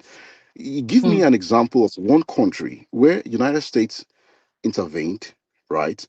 Mm. And the country got better after the intervention. That's number one. Number two, when the in South Africa, and I know there's some South Africans in this listening, right? Mhm. South Africa, right? When they said when the current president of the United States, the current administration, when they said that the white farmers in South Africa are being marginalized, they're taking beating them up and all that, right? What was the Mhm. response? What was the response from the current president of the United States? He said they should do what? They should bring those people to the US. They should relocate them, right? They should bring them. Mhm. They gave them a charter flight. Why are they not relocating Nigerian Christians? If you are really that, if you are really that interested in helping people, right? And you could help the white South Africans, and you literally said they should come to the US. You created land for them. America is very large. There are states in the middle part of the country that has no people living for thousands of miles, right? So you can easily get people to come if you want to do that, right? But you also They the should, same person also has this. they should relocate I'm coming. The same. over So 100 the, million people. I'm coming. I'm coming. I know. I'm not. I'm just giving you. It's a rhetorical question. It's not. I don't need you to answer the question. I'm just trying to show you the double standard, the bias here, right? And I'm also trying to explain to you that the original concept of the current administrations in the U.S. Its actual focus, right, is to keep away black people from coming to this country. And when they say so, if you imagine this scenario, right, the black Americans in America that are Christians, right, the current administration, to some extent, not all the way, are not even treating Mhm. them well. Then you now think they're going to treat another person outside well. Hmm. Uh, But my but phone. but but David, I want to say something. Yeah, you know, I think it's gonna be almost impossible for President Trump to even want to pull off such or let me say extend such a hand of assistance to the entire northeast of Nigeria. And mind you, this attacks, all these terrorist attacks, it's actually gone beyond the northeast of Nigeria. You've mentioned places like Kwara State. There's the Middle Belt as well. These are millions of people Even parts of living in Enugu. even parts of Enugu. Yeah, these are millions of people we're talking about, right? So we talked about how Lagos is the most populous city in Africa. Yeah, 22 million over. Nigeria as a whole, over 200 million people. We do not even know the exact figure of people that occupy these other states, the northeast of Nigeria, and then the middle belt as a whole. We haven't had census for over 10 years now. So we don't even know the exact number of people. We keep on saying that, oh, Nigeria's population is over 200 million. It's actually way over that because we haven't had census in over 10 years. Oh my God. David, please click the link and come back. So I'm saying that even if President Trump can extend that hand of, let's say, invitation or assistance to white Americans in South Africa that are going through what they are going through, I think it's going to be almost impossible to do that for the Nigerians in the northeast of Nigeria and in the middle belt. Ovie, you wanted to say something. Yes, yes. Sorry about that. And our brother that has been quiet, I hope he's still with us. Mr. Now, A, Yeah, let, are yeah, let, you yeah. there? I actually want to say something. I actually wanted to say let, something to David. let me David just say like actually. 30 seconds, then you say, yeah? Please, sorry. Okay. All Now, right. now, first of all, okay, I know David had not finished saying what he wanted to say. He can continue later.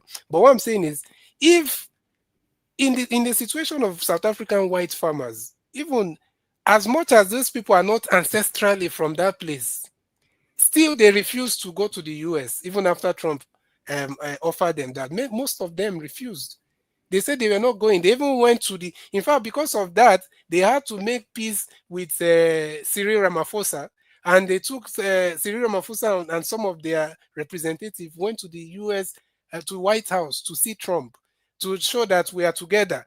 So if people that are not ancestrally from South Africa can do that, how are you expecting people that are indigenous, that are ancestrally from those parts of the Middle Belt, and not just Middle Belt? These people went to Ondo State, which is the most southern western place you can find, to go and carry out the atrocity.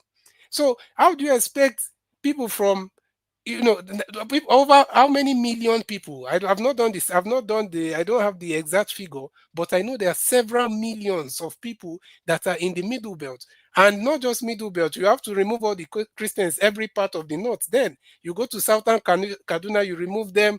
Borno, southern Borno, everywhere, Nasarawa. So you want to remove them from everywhere. So it's not even something that we should use as even as an example, because even the white farmers that are not ancestrally and they are way less in population, they refuse to leave South Africa, even when Trump offered them that. Glory, let me just say something before Mr. A asks his question. Okay. This is the thing, right? You see what Mama is saying on the screen, right? That is the issue. That's where I'm going to. Most of the things that they work with, fact. Okay, look at this. What we talked for the past 1 hour, 1 hour, 30 minutes, right? You have a situation where we are Christians. David, you're actually breaking up. You're You're breaking up, kind of David. Can you hear me now? Am I better? Can you hear me? Okay. Tell me, Yeah, let me this know. is Can you hear me? better. Am I better? Okay, good. So you have a situation. Look at what we've been talking about in the past 1 hour, 30 minutes, right? And I'm listening. Mm-hmm. It's a good conversation, by the way, right?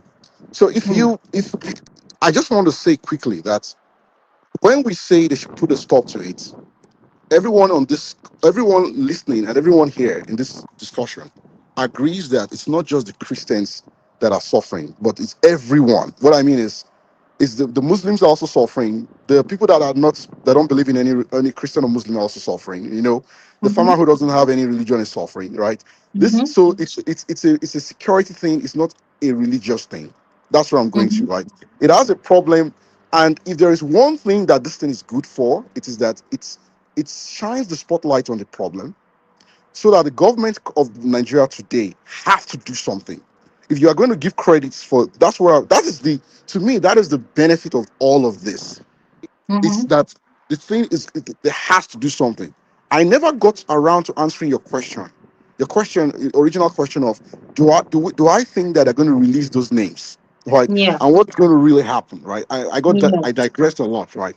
The truth is, I started by saying it's transactional, right? And Mm-hmm. transactional, when someone is transactional, it means that the highest bidder is where you go. It means that if somebody comes and offers something else, you might not see that list. That's what I'm saying, right? I'm not joking about it. There is evidence. I mean, the guy is going to be 80 years old right now, next few weeks or few months, and in his 79 plus years, no one here will argue that he's not a transactional guy. And to be transactional means I go for the highest bidder, which means Mm-hmm. even though I've shown you half of my card, and I need you to come to the table, and then if you offer me something, then I'm going to back off. That is how it works. This is the reality that people do not want to. So people don't want to accept it, but it's true that I'm sorry to say it. This is the fact. He's a transactional guy, and if you think that someone from somewhere is going to come and save you, I have a breed to sell to you. That's what I'm saying. So people should not the way they are. I don't want to use the word. The expectation is going to be cut short if they don't manage their expectation well.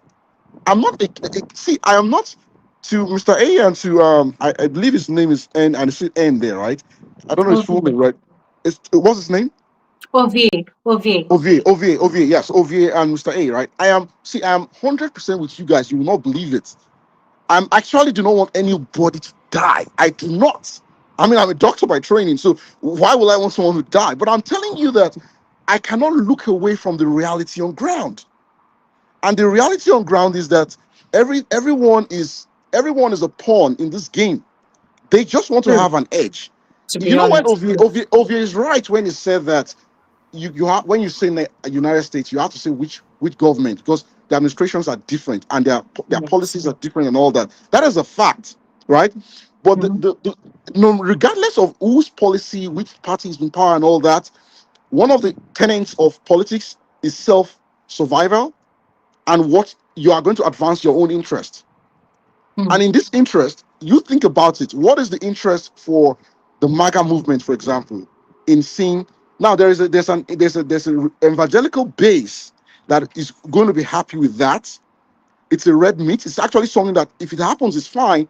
But there's another part of it, and there are other battles he's fighting right now that I do not want people to think that he might release that list.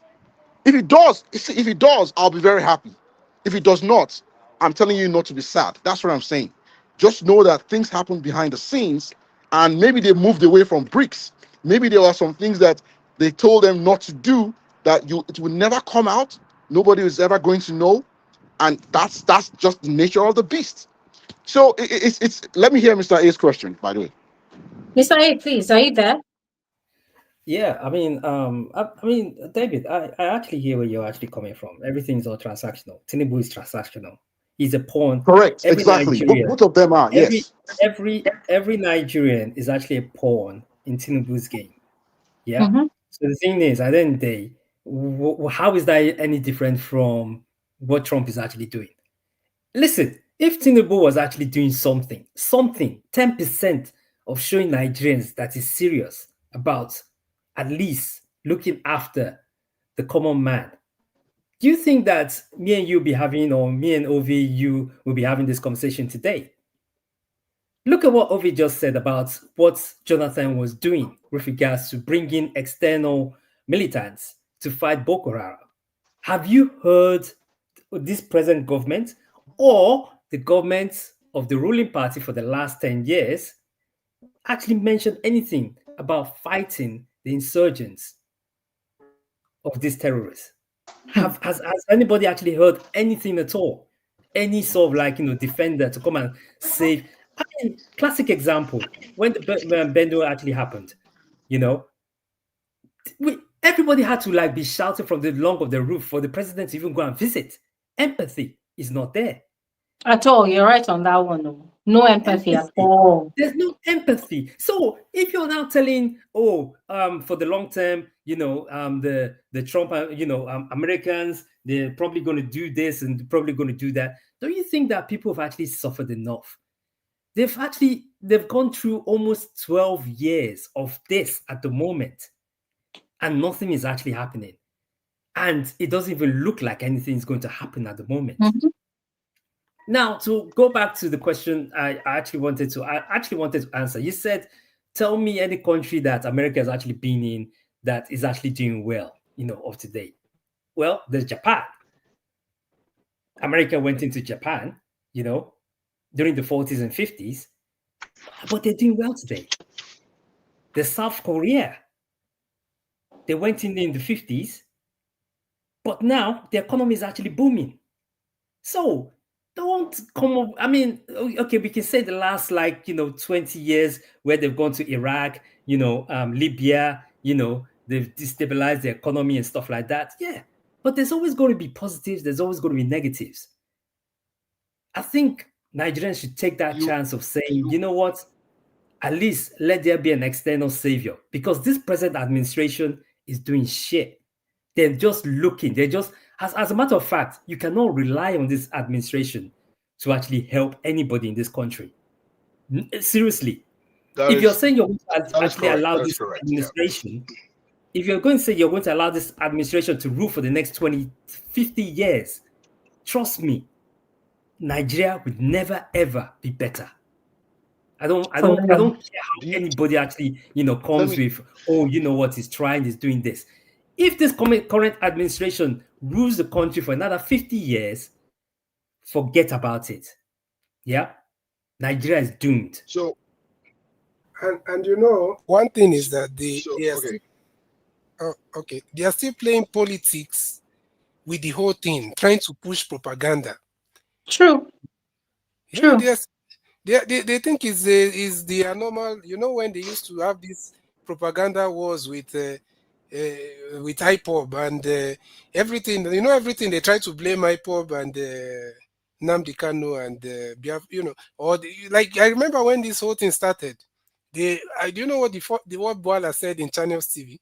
Daniel Boala, that the list that Ted Cruz was reading from was given to him by IPOB, by some organization. How does he know that? Was it there when it was given him? No. He said that that is the same, to them, their brain or how they function, that's the propaganda. Because let's be honest, I don't need to be able to admit it. It has been a propaganda that these people have been pushing against if anything coming from the East for a long time. So, and because it's easy, if something is going wrong and they want to hide their head or hide their hand, they'll say it's Igbo people that is doing it. That is how they've been operating. So they wanted to use the same thing. It didn't stick. So they tried all manner. They went to bring their mockery guy. He went to go and invite somebody that he thinks that they are Renault, in the Renault. You mean Renault? Renault mockery? yeah, I don't know, mockery. He went and bring someone that you know he went and bring someone that they think that he was going to be on the same ship with them. The person Mm. uh, the person just left them at the stage, at the bus stage. Even the man went to the US, and in fact the man is still traumatized. I'm hearing it. I'm seeing his Can, I'm seeing some I'm seeing some of the can I clip he's still speaking on in the can United I States. The man is still talking about how come he even went to share testimony in the church. I'm telling you the truth. I saw it. If he was Nigerian, he would have can had I brain can damage can because I of the lies. can I just comment quickly because of what Mr. A said? Yeah. I don't want to lose track, right? So Mr. A is correct that Japan and South Korea, those are two examples, right? And he's also correct by saying that those are long gone now, right? So if you look back from maybe the Jimmy Carter's time in the late 70s, Ronald Reagan in the early 80s till date, there is no country that the United States goes into, right? There's no worse off, and that's also a fact. So two things can be right. You can walk and chew gum at the same time. It's a fact that and countries metamorph, they change, over time. And I'm telling you right Hmm. now that they will a country will first put its own interests at heart first before it puts another country's. That's how it works. Even in your own house, right? If your neighbor is burning and your house is burning, you're not supposed to take care of your own house first before you go and take care of your neighbor's house. That's how it Yeah. works. And that's on that issue. So on the issue of I'm not advocating. See, I agree with that. The government of the country in Nigeria right now is appalling, right? And it's a relative term, right? If Hmm. you've ever been in leadership, I want to segue here, and this was the one of the.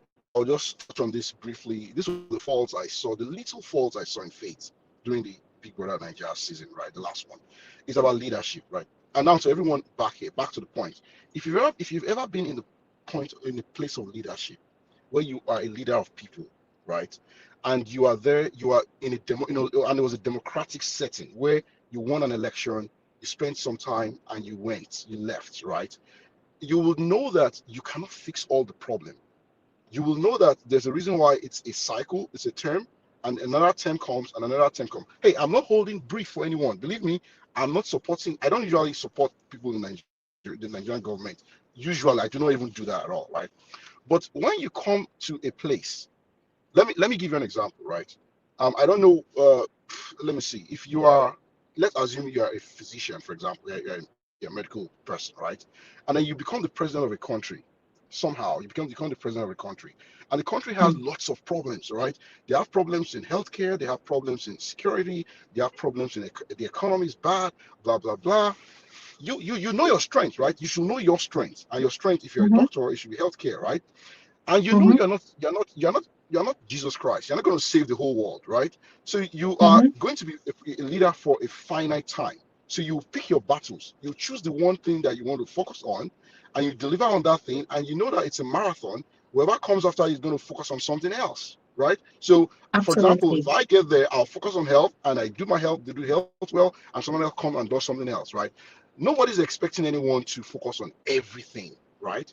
But here's the even as I'm telling you this, I know the loophole in my point already. The loophole in my point is that um, the number one in a social contract between the government and the people, one of the things that the government is supposed to protect is security, right? So no matter what else you're trying to do, if people are not secure, and no other part of it is going to really function well, right? Now True. back to what I was saying. By the time Buhari was leaving government, right? And just before Tinubu did what he did, where he didn't even consider the hardship as it was going to be on people, that he took out the what do you The call this thing, the subsidy. subsidy and all that, and then people were like, it was like overnight, blah blah blah. People were really really suffering, like till date. I know folks So, that are really suffering, right? Apart from now, if you put that in context with the fact that taxes is going to go up from January 1 next year, right? And some people do not know that, by the way. They don't know that they'll start paying taxes if they I earn more think than I saw 7 800,000 now. different I'm taxes. I'm just saying there are different brackets, right? If you put that in context, right, and then you say, okay, what is Wale Edun doing? What is the finance minister and the economic minister, what are they doing, right? What has he delivered? You can deliver something that does not the common man does not feel at all.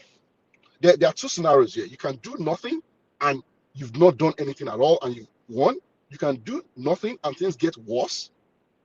Three, you can stop the bleed, that you are not getting better, but because you're in a deep hole, all you can see is that you've stopped going deeper, but because people are not on the surface, it looks like you're doing absolutely nothing. These are three Mhm. different scenarios, right?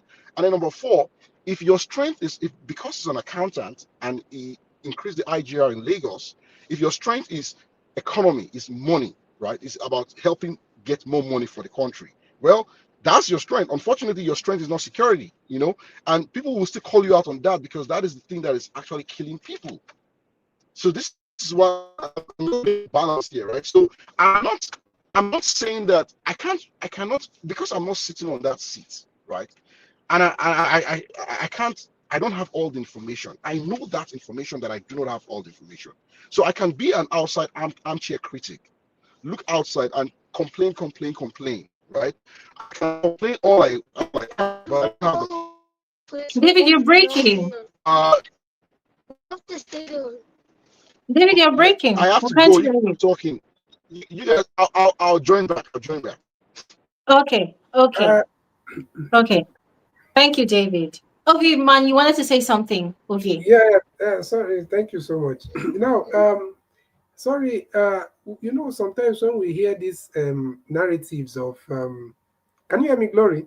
Yes, I can. Please carry on. Yeah, thank you. When we hear these narratives of bricks and all that, it's false. I don't know why we don't need to do this. And I'm not trying to take a shot at anyone or anything, but it's either we don't understand this thing or we truly understand it and we are playing a role. Because bricks, for example, Iran, South Africa, all these, Brazil, all these places. Nigeria has never moved to any of these countries to go, and Nigeria did not go to Russia. Russia, which is the head of the BRICS, the so-called BRICS, or Iran. Nigeria has been the relationship now that is bustling between the president of Nigeria and another nation is France. Yeah. Is France, and France has nothing. France don't want to even hear anything that is related to BRICS. France don't even want to be in the same sentence with BRICS. Like, so because France is totally opposed to what to Putin and his strategies and everything. So where are we getting this from? Okay, that's one aside.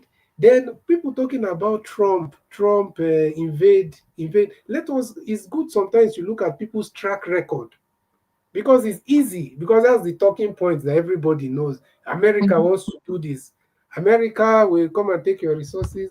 They will start endless wars in your country and they'll do all manner. But what about the track record? What is showing? Trump himself, can you hear me, Glory? Trump Yes, carry himself, on.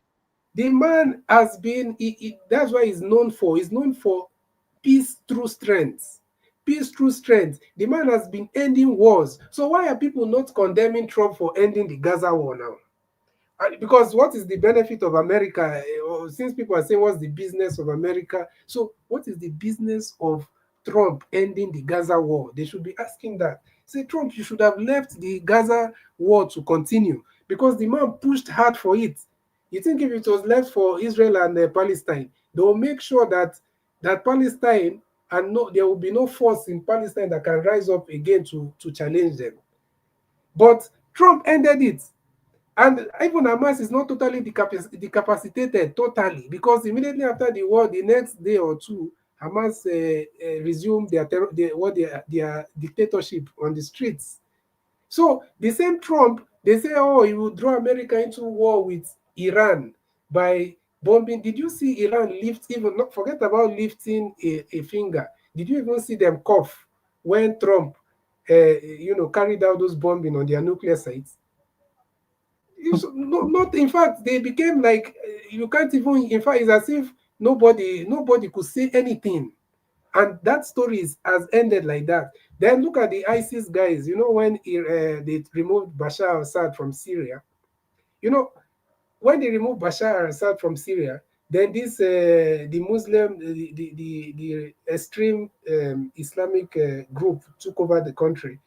Mm. So people were expecting that these people will do, because the guy now was saying that the man that has been on most wanted list, but from the Western world have been trying to get that man, and the man, when he became the president, he was saying that no, that is not going to rule with those ideologies. He's going to change and all that. Then his people started, they felt emboldened. Then they started going after Christians and Druze. Because Syria, as like every other place, Syria is also not 100% Muslims. They have a significant Christian population, and they have what they call the Druze, those people that believe in traditional stuff and all that. So Mm. they started killing those people anyhow. Then Trump just sent only one warning, only one, that because they know him, that if this thing does not end, that everything that they have will be finished. Do you know that these so-called terrorists, up to today, we are still, the whole thing has reduced drastically. If not, you'll be seeing it everywhere in the news. So what is the track record of Trump? Even the Venezuela, some people say, oh, Venezuela, America, because of the way Trump always speaks about the Maduro. Venezuela conflict started when Obama was there. When Trump was the first, when Obama's last year in office was when Venezuelan conflict started, 2014. Mm. So what is the track record of Trump? That is the question. The man, the man has been ending wars everywhere. He has been ruling through. His method has been peace through strength. So Okay. why are we accusing him of something? We can't say, like when Okay. my brother was speaking, he said something about the fact. You can't say fact. Something that has not happened cannot be fact. Okay, Oviman, I want to say this now, and this is me speaking as a common Nigerian. I am not a politician. I do not have influence in politics or in governance in this country, but as a common regular citizen that just demands the basics to exist in this country, this is what I want out of this whole situation. First, the said natural resources, to be very honest, I have not seen any way that I have directly or indirectly benefited from it in this country, to be very honest. There's been so much corruption panning from one administration to the other over the years, right? So I have literally provided for myself every single basic amenity, or let's just say every single basic thing that I need to survive in this country or to exist in this country. It's just basically me being on survival mode. So, hearing this warning from Donald Trump to the government of this country, what do I want out of it as a Nigerian? I'll go first. I just want to be safe. I want to feel safe. I want to be safe in this country. I want to be able to move around without having to always look behind my back, and be scared of getting kidnapped or getting attacked just for being a particular religious practitioner in this country. I just want to be safe. If the government cannot provide for me basic amenities to aid my existence in this country, the least they can do is to secure the country, provide security. Let me be secure and safe enough to be able to go about my business. And I mean, if I am not safe enough, this multiple taxes that they're introducing come January, how does the government expect that people will be able to uphold it? It's going to be difficult. So, as a regular common Nigerian, I want to be safe and I want to feel safe. I want to live in a country where I can decide that if flight tickets are too expensive, I should be able to board a bus and travel to any part of Nigeria that I want to. As it is today, that is impossible. You cannot boldly and audaciously decide that, okay, today I'm taking a bus trip to Borno State. You cannot. You cannot. It's not safe. It's not safe. The roads are not really safe. I'm not even talking about infrastructure. That one is conversation for another day, right? Now, the second thing I want as a common regular Nigerian is I actually entertain Donald Trump's assistance. I want it to come. Why? Because the people we call our leaders, they've literally turned a blind eye to it for the longest time. This current administration, this current government, I mean, they made so many promises during the 2023 elections. But unfortunately, since they took over the reins of affairs of this country, they've been more focused on one thing, and that is retaining power and ensuring that their party is the main party in this country. We know what's happening. The porting of one politician or the other from one party to the other, which is actually the ruling party, that has been the order of the day. I don't want to go into other issues of corruption. That one is conversation for another day. So I want Donald Trump to come, do whatever he has to do to completely destroy or destabilize this insurgents in the country, because that has been swept under the carpet for the longest time. Our current administration, they are not really doing anything in particular. And I think it has sort of built some sort of distrust in me towards whatever they claim they are doing, because this government is known to be a government of propaganda. Every time there is news out there, not even from the traditional media now, but even from regular people that are actually going through these things, one on one, going through the experiences themselves, there's always one form of propaganda or the other to try to put sweep everything under the carpet, trivialize the whole situation and make it look like there's nothing really happening when indeed there are things happening. So what do I want as a common regular Nigerian? As I've said, I want to be safe, I want to feel safe. And this one now directed at the American government. If they want to release a list, they should go ahead and release it. I'm honestly sick and tired of every time they say, oh, we want to release a file on this person, we want to release the names of people that are backing up or sponsoring this or that in this country. They come and they make so much noise. At the end of the day, they do nothing about it. For me, it's exhausting at this point. So if really they want to assist, they should go ahead and assist. Because at the end of the day, it's still going to be the same type of propaganda that we are expressing in this country that we will see them doing. If they say all these things that they say, at the end of the day, they do not release any names, they do not expose anybody, what's the point? Now, secondly, or rather thirdly, what will be done? What will be the punishment? How will these people on this so-called list be prosecuted? We've seen several situations in this country where people in power, ex-governors, ex-presidents, they've actually named names. This one is not, they've not said, oh, we're going to, no, they've actually named names. They've exposed certain people currently in government, previously in government, that are actually sponsors, that are actually, pulling the strings of these insurgents. But nothing has ever been done. These people have never been invited for questioning or even persecuted at all. So we live in a country where it's like it's a free for all. Okay, maybe not really a free for all. It's only it's a free nation only for the rich. It's a free nation for only the powerful and influential or affluential. Because what we see happening is when a common man commits one offense, what they do is they send the full force of the law after that person. They bring that person to book and they punish that person however way they like. But when it comes to people in power, nothing is done. So I don't know about you, but this is what I want as a common, regular Nigerian in this entire situation. Let me ask you, Mr. A, as a Nigerian, what do you want to see happen?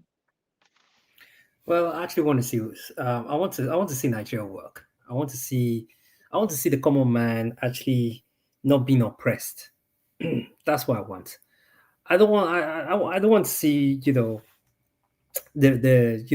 to a country and you're fearing your police people. You're afraid. You're scared. So you're not just afraid of the thieves, the bandits, or whatever. You're afraid of the police people. You're afraid of anybody in authority, not even just the police now, but anybody in authority.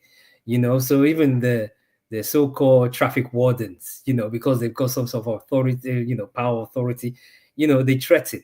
So yeah, I mean, I just want to see a country that works. I Mm-hmm, want to see, I want to walk into a country and say, yeah, this is working. And it's probably going to, take time for it to be fully, up to the spec of probably America, Dubai, the UK.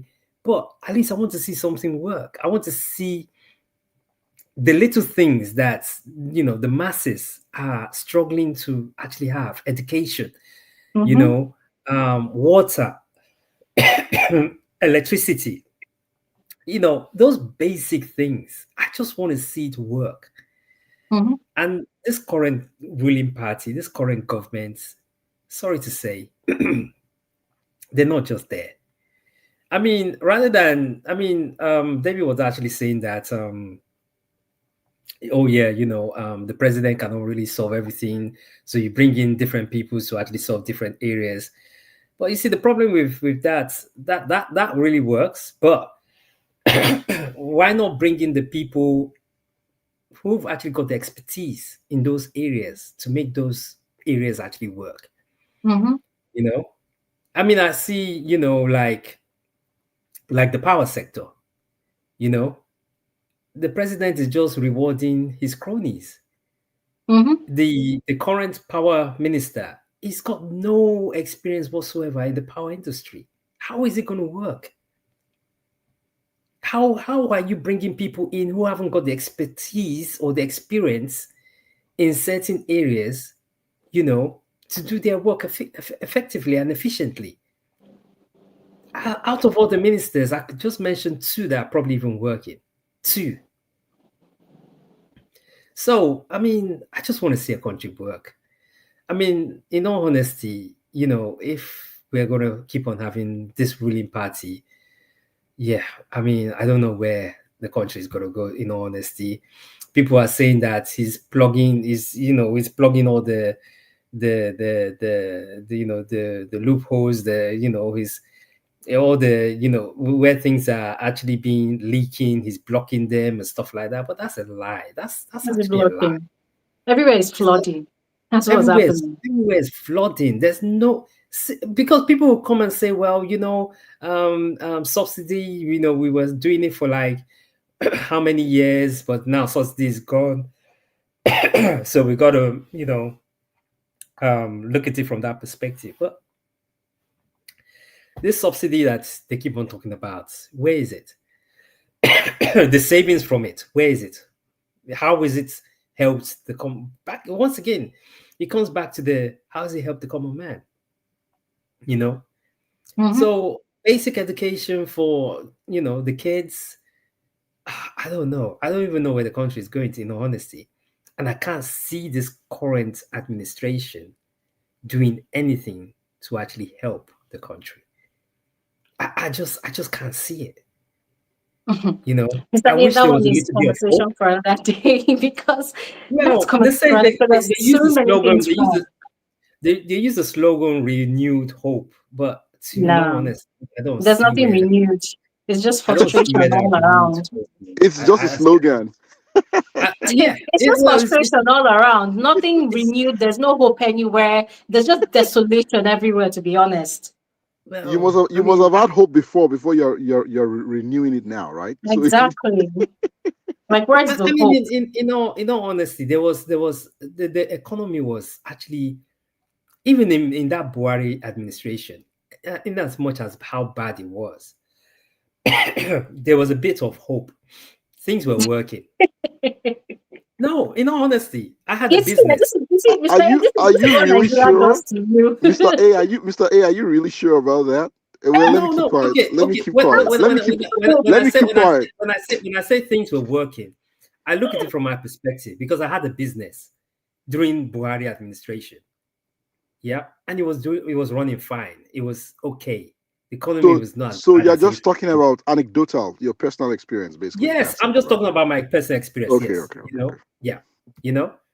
So for my own personal experience, it was working then, but now I've got to lock up shop. So yeah, I Don't mean, do not throw the key away. Keep your key. oh listen, I've kicked it. I've flogged it away, man, and I make sure I can't find that key. That's all I'm gonna say. you know, So I've listened. I don't know. I mean, I always had high hopes about Nigeria, and at the moment, that high hopes is no longer there. You um know. Yeah. um Mr. A and Gloria and OVA, I just want to ask something. It's funny, right? When what's the name of the guy in Burkina Faso? The one that's the guy, current head of Burkina Faso, the one that everyone likes. Okay. The guy that is He's in the doing well, make. by the way. Yeah, you know what I'm talking about, right? So the one Yes. in the make of Thomas Sankara, right? So that guy drove Western world out of his country, right? Hmm. We want to embrace Western world in our country. We like what the guy is doing. You need to, like, I'm telling you, if you have a savior's mentality and you think someone from outside is going to save you, you have there's a problem with that thinking process. I'm just saying this. I know I'm not trying to beat a dead horse here, right? If we are happy with, if you are happy with what that guy in Burkina Faso is doing, why would you now want external Western world to come to your own country?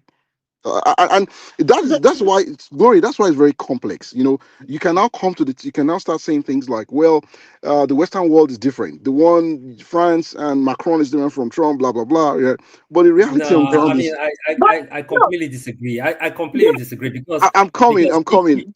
I'm hold on, not done. David. I'm not. David. Wait, no, I'm no, not. no, no. We can always use Cameroon as an example. Yeah, we can always Paul use Biya. Cameroon. Paul Biya, Yes, Paul Biya. Yeah, we 92 can year always use old, Cameroon as an 92. example. And what I'm actually trying to tell you is these politicians are not giving anyone else a chance to actually come in. Yep. And that Burkina Faso guy took the country by force. He had a coup. So Correct. Correct. he had to eliminate all those, all those whatever, The those old the politicians the reason and why start from the reason why I so bring it up, the reason why I bring it up, I don't want you to lose the reason why I brought that story up. That analogy. It's not because of. I'm just trying to say that how much trust do you want to have on a foreigner to help you out, really? Isn't that's where I'm that's my bone of contention in all of this, right? And if you can't trust, if we are even having issues with ourselves, do you really think there's a savior? By the way, the real problem in Nigeria, by the way, is that the structure, the framers, the framework of the country itself is done in a way where the country relies on a strong man to come and save it. So the country is not put together. It's almost like a mere geographical expression. Let me use one man's word, right? You don't have people don't want to. How many Nigerians want to die for Nigeria? You know what I'm saying? How many people will say, "Oh, I'm patriotic. I want to." No, if you are the one making the everything, you are your own local government, right? So you make your own water, you make your own electricity in your house, you make everything together. I mean, there is no connection with you and the country like that. If everyone, 90% of the people, if you give them an opportunity to leave the country, they're going to get out. right? There is there is, that is the issue here. The issue is that there is no, there's no, we are together, there's no togetherness like that, Yeah. you know. And then I remember when I said the 1999 constitution, it's not the Nigerian constitution, it's the military that just gave you that constitution. The constitution is not we the people. That constitution, you know, the United States. Let me. I know it's an unfair comparison, right? But the United States Constitution starts by saying "we the people," right? That's how it starts. That's the first sentence in that thing, which means it's the people that decide that this is what we want to do, right? Nigeria doesn't have that. Nigeria is just a hogwash, you know, of people that someone somewhere just told them you gotta do this, you have to do this, right? Be careful of Western world. I'm just going to say that again over this is, if there's any message I'm trying to pass across here, I'm not into the weeds of let this guy save me, let that guy save me. Why would you, if a country is still relying on a president, on a president to if a country is still relying on a president to turn things around and not the structure. Let me give you an example. If the president is so weak, the Senate and the House and the governors of the states, right, should be able to step up. But you know, we all know he has. Hey, have you They've seen already our hijacked. Senate? They've already hijacked. So literally, I don't. Even, I think it's almost becoming a one-party state. If I'm correct me if I'm wrong, That's what right? it looks like. Which supports what everyone else is saying here. What Mr. A, what Ovie is saying. Everyone, I agree with all of you guys. By the way, do not think I'm anti what you are saying. I'm just saying whatever you are saying, just have some question mark behind it. Every time you think that this is the, when I was the train of thought I was saying when Mr. A earlier said that Tinubu is also transactional. That is correct. So it even buttresses my point that when two transactional people meet, all that is going to happen is transaction, and you may not get that list. You know, you know, so like if I know that you need this and you know that I need that, and I'm saying if you don't give me this, I'm going to give you the carrot and the stick. Then I'm going to give you the carrot, and then you don't give me the stick. So this is what politics is. This is why it's so. This is why the common man. To your question, Glory, the common man and Mr. A is absolutely correct. I want to see the common man get better.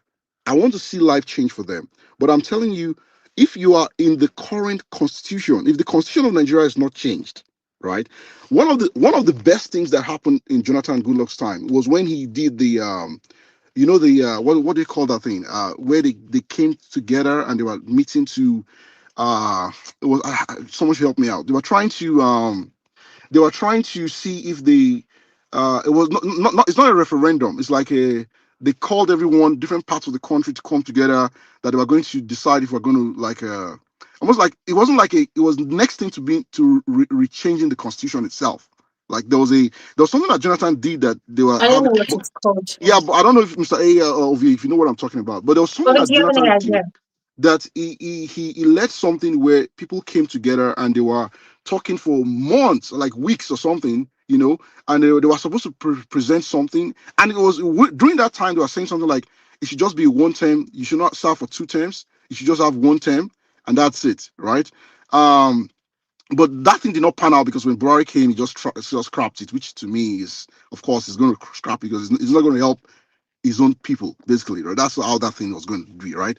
So to it though, do not wait for someone to help you out. Do not have a savior's mentality. Do not think someone's going to come help you. I mean, it is that spirit that has actually helped Nigerians around the world and even in ones in anywhere you see Nigerians in the country, outside diaspora. It is that I'm not going to wait for someone to come and help me. I'm going to have to take laws into my hands. When they were talking about state police, this same party, the current party in government right now in Nigeria, they were when they were opposition, they were talking about state policing, right? Why have they Mhm. not done that? That will help a lot of all these Fulani herdsmen issues. It will help a lot. Why have they not done that? What cripples people? Why is it that when someone is outside the government, he says ABC.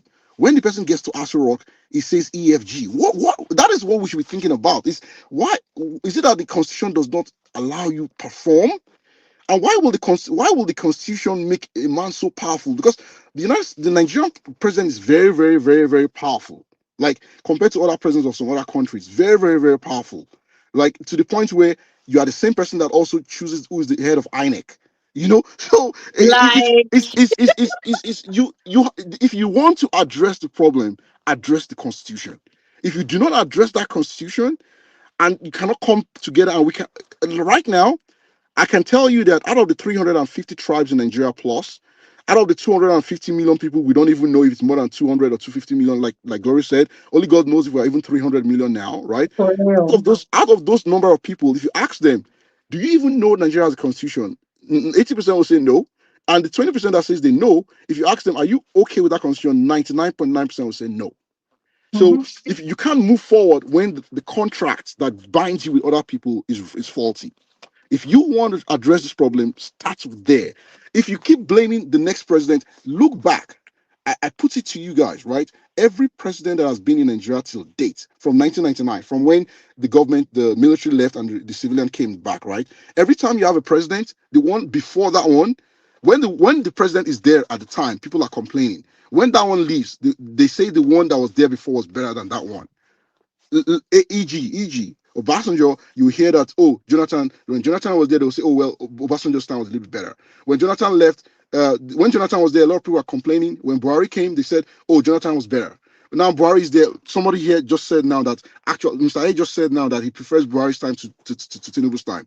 I'm asking you now, the next person I'll take over from Tinubu, do you not know that the way it's going, you will actually look back at Tinubu's time and say, oh, it's actually better in Tinubu's time. You can't, that in AEG, that is not how to solve the problem. To solve the But you problem know is what, not, David? yeah, David, let me tell you, the from the pattern of how things have been going in this country, yeah, if this president does not retain power in 2027, whoever comes in is going to really suffer because look at the debt that we have.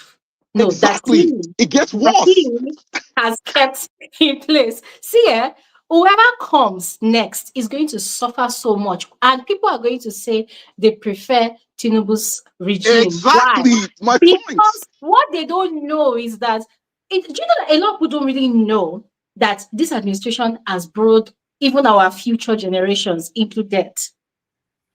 They don't know. I A lot of people don't know. I actually completely disagree. I completely disagree. If someone who's going to come in, if it's not Tinubu, yeah, and someone who comes in and is not spending lavishly as the current administration, no matter how much debt we are accruing, so far we can actually see that the administration is not spending lavishly, and they're trying to plug all the holes. We can actually now say that things are actually working, Mr. A, because Mr. we A, can you know, Whether see. Mr. it's A, spent Mr. lavishly or M- not, the debt is already there. No, glory, the glory, debt glory. is there, I but just the want, thing is, just what I'm trying to say is you're trying to improve, because at the moment the debt is increasing. They are not improving the Mhm. situation. They are spending. They keep on spending. Yep. They're buying so Mr. many lavish things. Yeah. Mr. A, Mhm. What I'm yeah, saying is, Mr. if someone comes in, yep, to actually plug all all the holes, yep, and not spending lavishly, that debt would not be increasing. That's what I'm saying. Mr. A, Yeah. there's a little thing I want to remind you of, right? Is a friendly reminder. Let me say it that way, right? You cannot.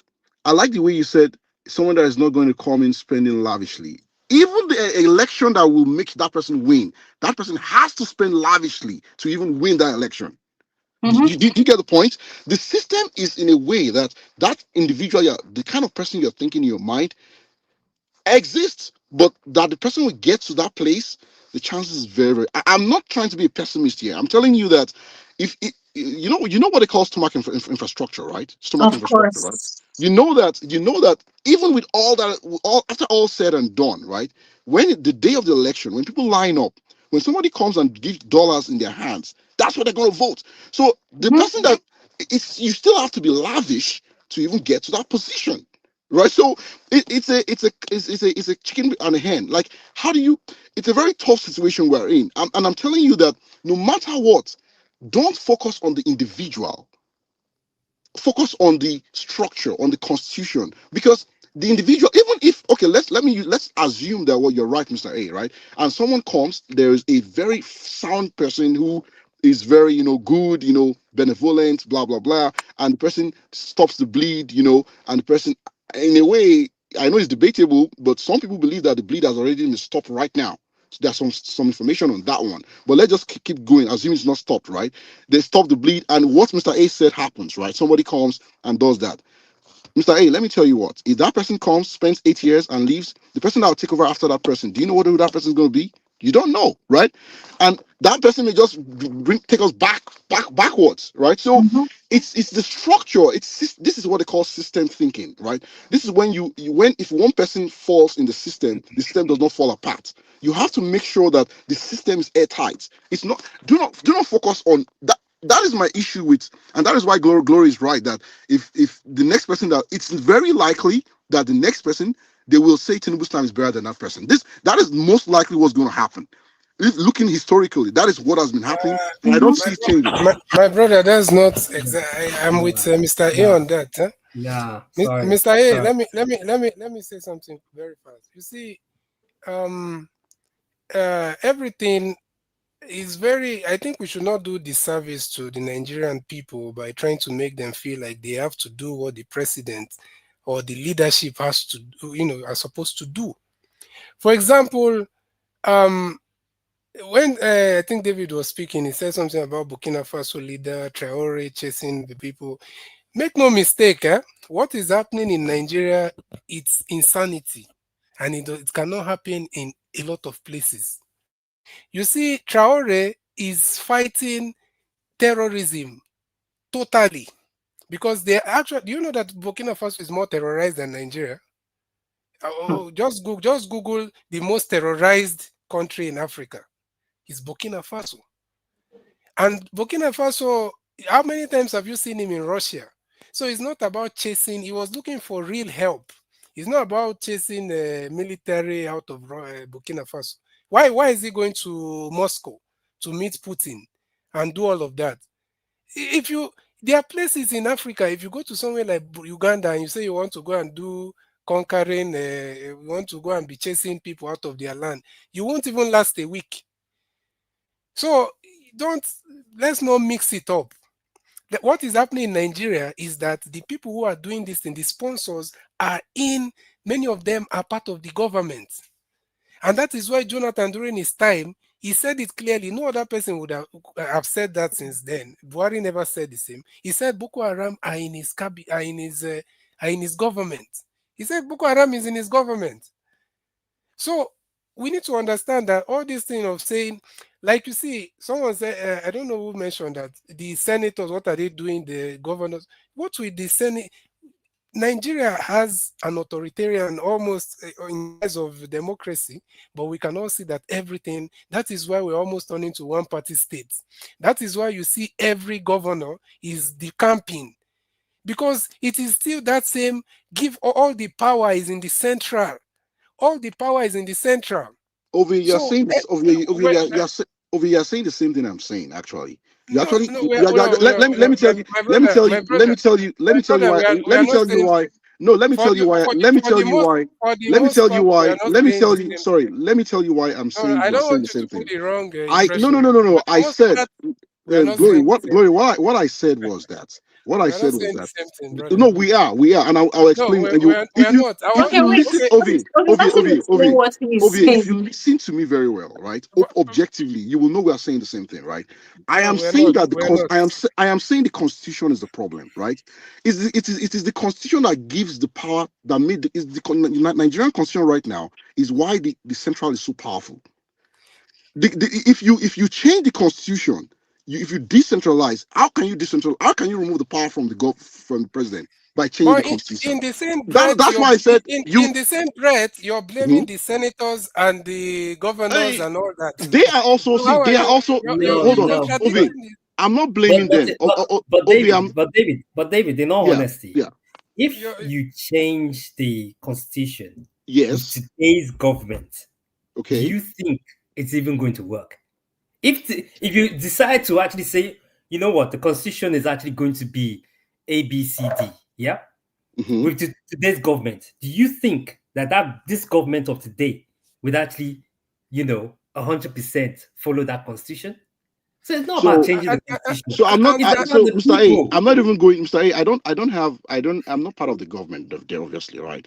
And number two, I don't know what the current constitution says and how to change it. For example, the United States Constitution allows you to do amendments, right? So in the Constitution, there's something that says if you want to change this Constitution, this is what you need to do: A, B, C, D, right? We don't have based on what Ovie is saying, which is true, you have a president that is very powerful, blah blah blah blah blah blah, right?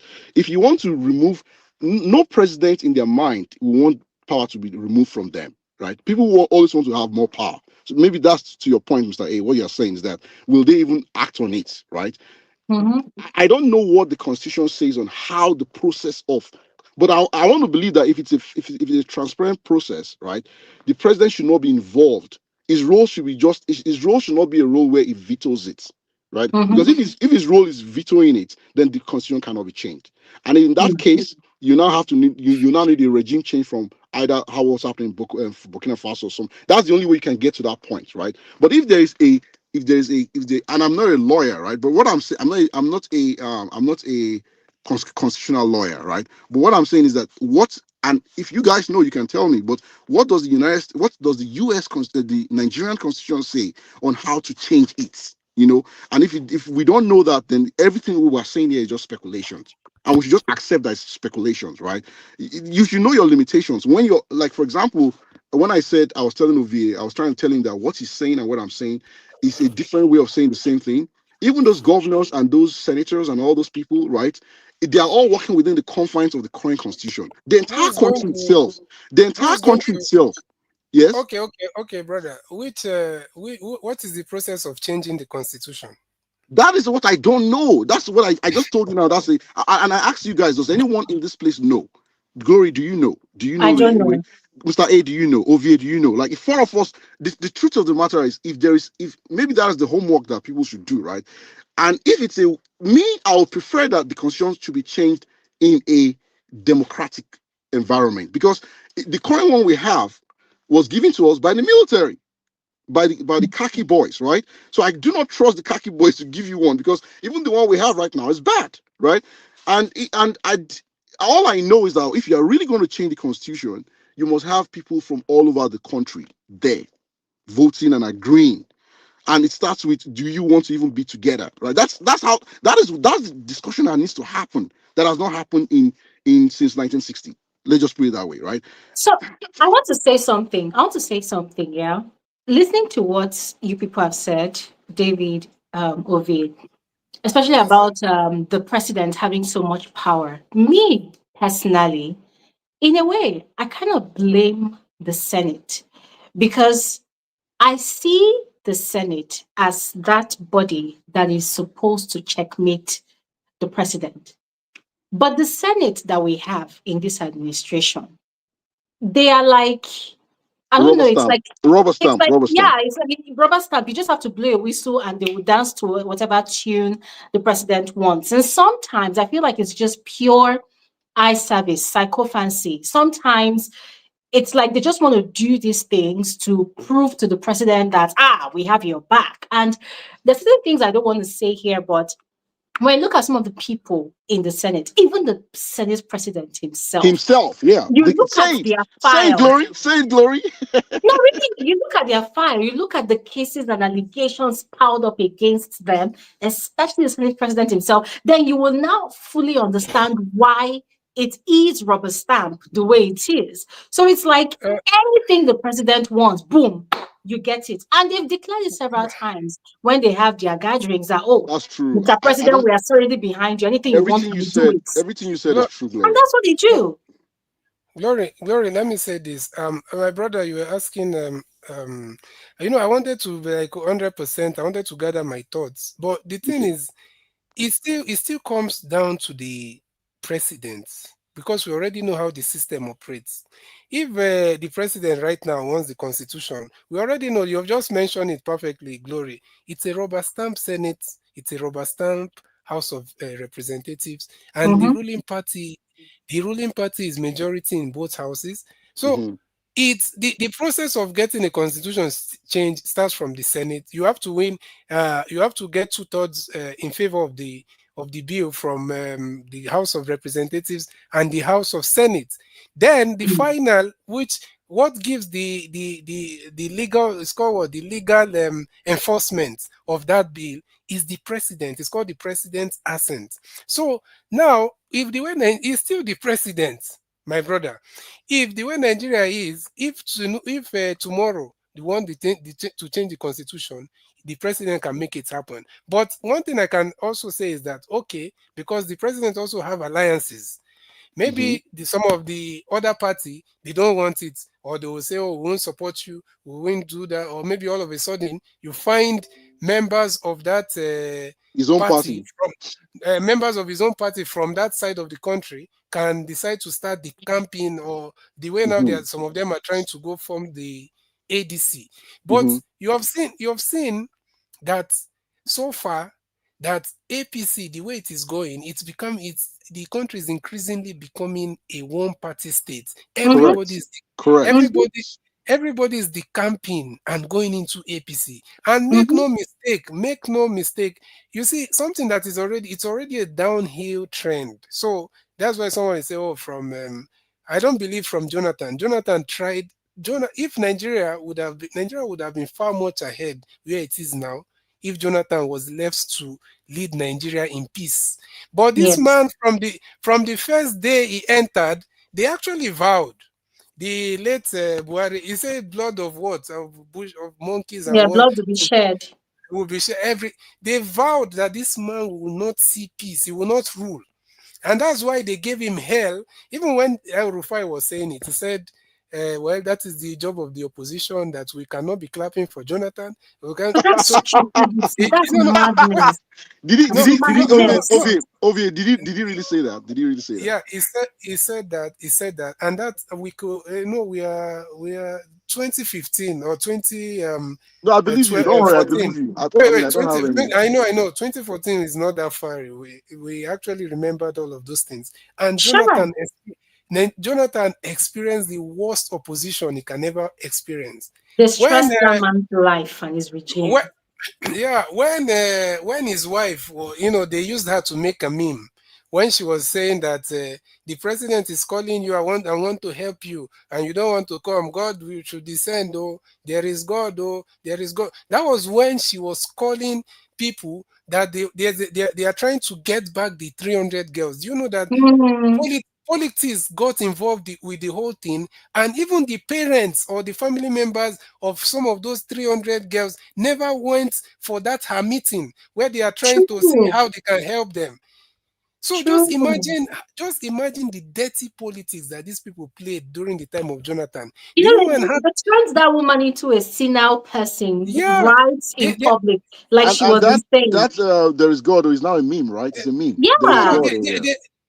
they only trimmed that part out and they used it for me. But what she said, is it not true? it's true. Are we not seeing that No, there is God? I agree with you. There is God, We are, obviously. we, are, Yeah. we are seeing that there is God, and we are seeing that evil.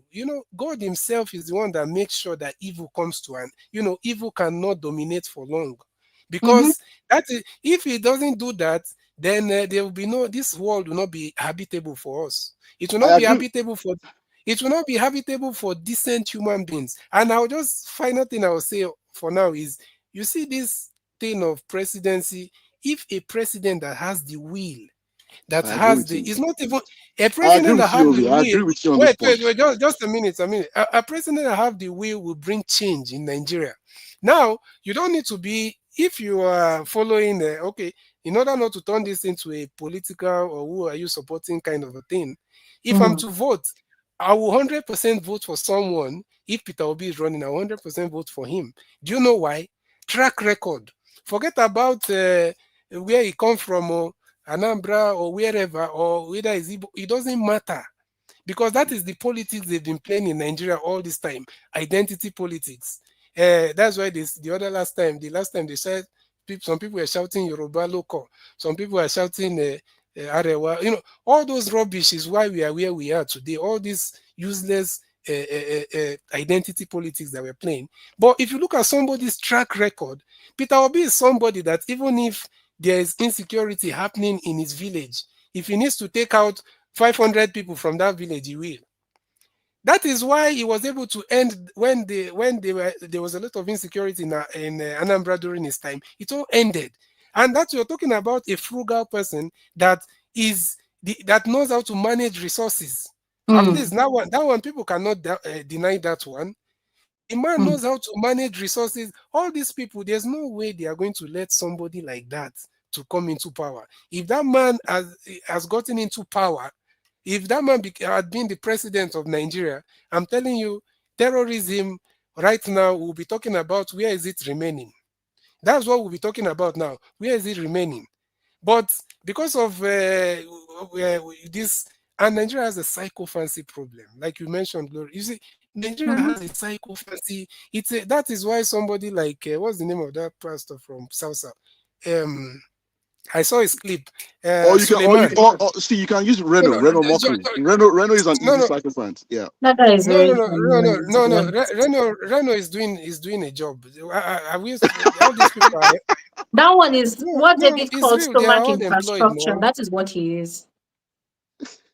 Sorry, go ahead, No, no, OJ. the Go Reno ahead, OJ. Mokri, Daniel Buala, yeah. The Reno Mokri, Daniel Buala, all these people, they are all political jobbers, but they are so embarrassed to give Reno Mokri an official position because of how he has made a mockery of himself with all Mm-hmm. those, his antics online, and Mm, the man was busy. He was busy pushing before they even started inviting him. He was busy pushing a lot of anti-Igbo narratives on his social media, on on X, on Instagram. So yeah. it's now like they don't want to look like they are officially recognizing somebody that is that scandalous and that's irresponsible. So they have Mm, to just do it. Even if they'll pay him, it will be behind the scenes. So mm. that's just what Reno Mokri, those people are political jobbers. We're talking I'm about, you know, sorry, yeah, yeah. Glory. I agree with Ovie on the Yeah, Ovie. yeah, yeah, I yeah, agree with yeah, you. I agree with you that the current yeah. president, if the current president has the political will, right, he can actually start the process Is of change. He can start the process of changing the constitution. I agree with you because, like you said, it's almost becoming a one-party country, states. Like it's almost like he has so much power to the point where even if there are some dissents, he will get 67% of the votes if he needs it you're, in both arms. you're right. So 100%, You're, I agree with you're that one. The question you're now right. is, Let me let me will he just do finish it? this And point I before don't know if he's you going to run do off. it. Yeah. You see, I was going to finish by saying, you see, this psychophancy problem is what it's actually our culture of respect that has been kind of radical, or should I say bastardized, to become like this psychophancy, because I don't think it's a Africa case then. of respect. I think it's a case of stomach infrastructure and people looking for protection by joining the ruling party. Yeah, yeah. If you look at the Exactly. people that are eh, joining the ruling party, they have a lot of cases and allegations against them. I don't think it's a thing of Exactly. respect. eh, They're eh, only you protecting, you they're looking for cover. That's what they're looking for. you're right. You're right. But I think I was going a bit deeper into it. Like, yeah, you're right. It is when you look at the scene, the political scene, how everything is happening, it's all stomach infrastructure. That's why you see someone like Asari Dokubo that is, imagine Oh, somebody that oh cannot my God. that, I can't somebody that cannot say somebody somebody that cannot even walk fast it. is saying that let America come, that they will But all but Ovie, but uh, but uh, Ovie, oh, but Ovie, that guy gave us a lot of memes, right? Asari gave us a lot of memes, right? yeah, he gives a lot of meme, but he forgot one thing, that he's the biggest joke. So, For and real. he's For literally real. the biggest joke. Somebody like that cannot even walk fast is saying that when America come, all of them will buy in the bush, or what is he saying? And look at the Because he kind of thinks, country we live in. Why would someone like that even have boys that carry mm, weapons and ammunitions? See, that's another imagine that. thing. That's No, another thing. Glory, it speaks. Glory Yeah, is in line with what Ovie said earlier when he said yeah, that yeah. some people in the government are also behind all these things, right? So that's why he has all those guns and all those things. It's not Doesn't make It's not sense. my brother. My brother is not Ovie that said it is military officers, leaders, politicians. So it's a true president, statement. former So is it a true president. statement or not, Ovie? It's No, true, no, right? yeah, no, no. I'm trying to, when you say Ovie said this, No, it's as if Ovie I'm is, not disagreeing with you, Ovie. Don't think I'm no, no. antagonizing you today. No, I'm not. I'm actually not. I get you. No, no, my brother. Let me be honest with you. I spend more time in this type of conversations. That's why I'm so excited that Gloria has gone into this, because um that is something that we have been talking about in some, no, maybe not all the time, but that's what we've been talking about for some time. And someone like Asari is there threatening the United States, and he cannot even run fast. If they say now, Into okay, the they press of run. videos. No, you get the point. Well, well, So this and is There's what and Ovie, he is said, effort there's skills, weight isn't loss surgery. it? Oh. There's weight loss surgery. There's weight loss surgery. no, it's not even just the weight, it's the health. Can't you see the way he breathes and all like, he needs to take care of himself. He needs to first save his soul, because that's Yeah. the most important. Because this unknown government thing that people are talking about those days in the East, do you know that several times he had alluded, he had made some statement that was pointing that it could be his own boys doing the whole thing in the Southeast. He has said Hmm. it a lot of times that we will go, what is Imo State? Our people will go there and do all those. He said some Hmm. things that some people are now saying that, oh, it doesn't mean that he's the one. That some people actually are pointing fingers at his guys, because the whole thing about the East, a lot of the things they've been doing there is propaganda. Is new. Hmm.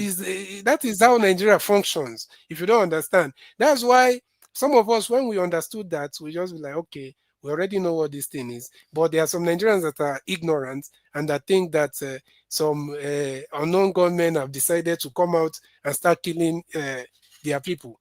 And some people still believe some of those things. But the point is, Nigeria has a psychophancy problem. That is why you find someone like Johnson Suleiman was saying something about the people. I don't know if you've seen that clip. What they are calling honor is psychophancy.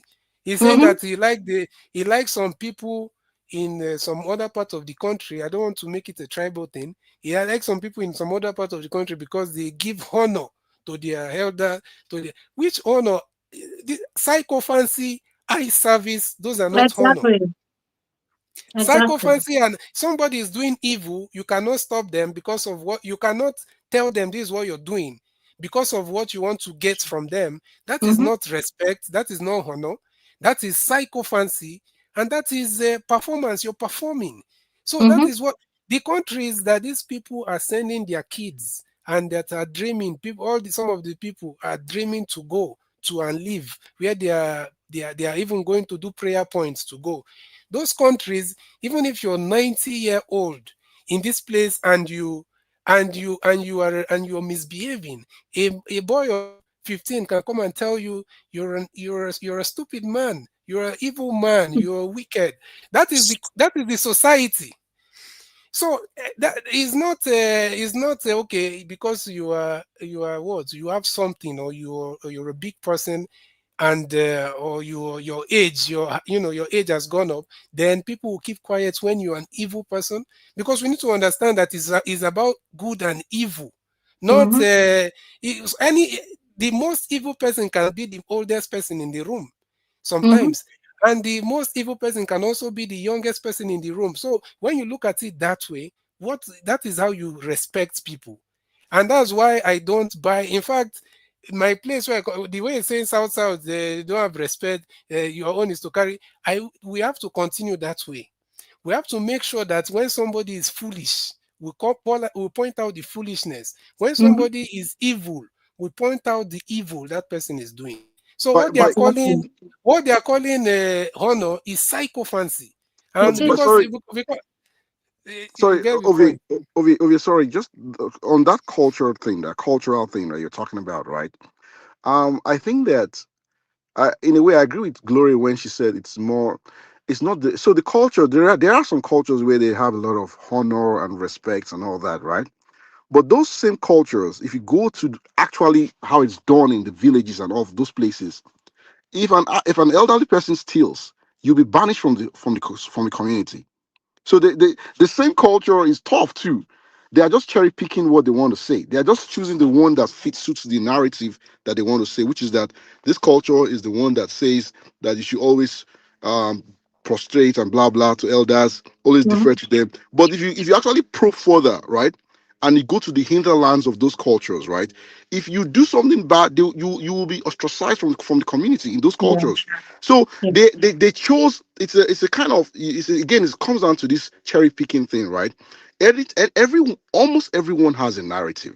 That is what I've come to realize, right? So you're right. Foolish people, you can be old and foolish. You can be young and foolish. You can be old and smart. You can be young and smart, right? It is you can be, and it doesn't matter what your tribe is, your religion, your ethnicity. Those things are secondary, right? It is actually that people are what they are, and it is not your culture and all things that defined you. You are that thing. Then you are now looking for excuses to say this why this person is like that. Just wanted to quickly say that, Mm. David, so that you don't that narrative of one person, one place is no, it's because in that same place you will see some people that are not like that. That's how you know that this thing is just really it's just a narrative that they're just trying to sell out. Mhm. Mhm. Yeah. Thank you, David. Thank you, David. Okay, so And I'm just going to ask for final words now because I want to end the live for today. So let's begin with Mr. A. Mr. A, do you have any final words? Well, Glory, I'm pleading with you to send a message to Donald Trump, so that Donald Trump can, you know, hear from you, and plead Small with Donald p. Trump, so that he can send in some people to actually help us, assist us. That's all I've got. That's Hey, my let me final. act like my Senate president. Did you hear me bragging? If the Senate president is clearing himself and saying he did not say anything to Donald Trump, who am I? Who am I to send a message? Well, some of our Nigerians colleagues, in the Senate, even the deputy Senate president was bragging. It's like, if you cannot, I would say that Donald Trump is a liar. He's like, well,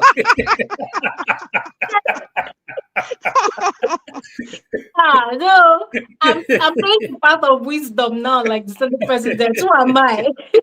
The man said, "Who is he?" Me too. Who am I?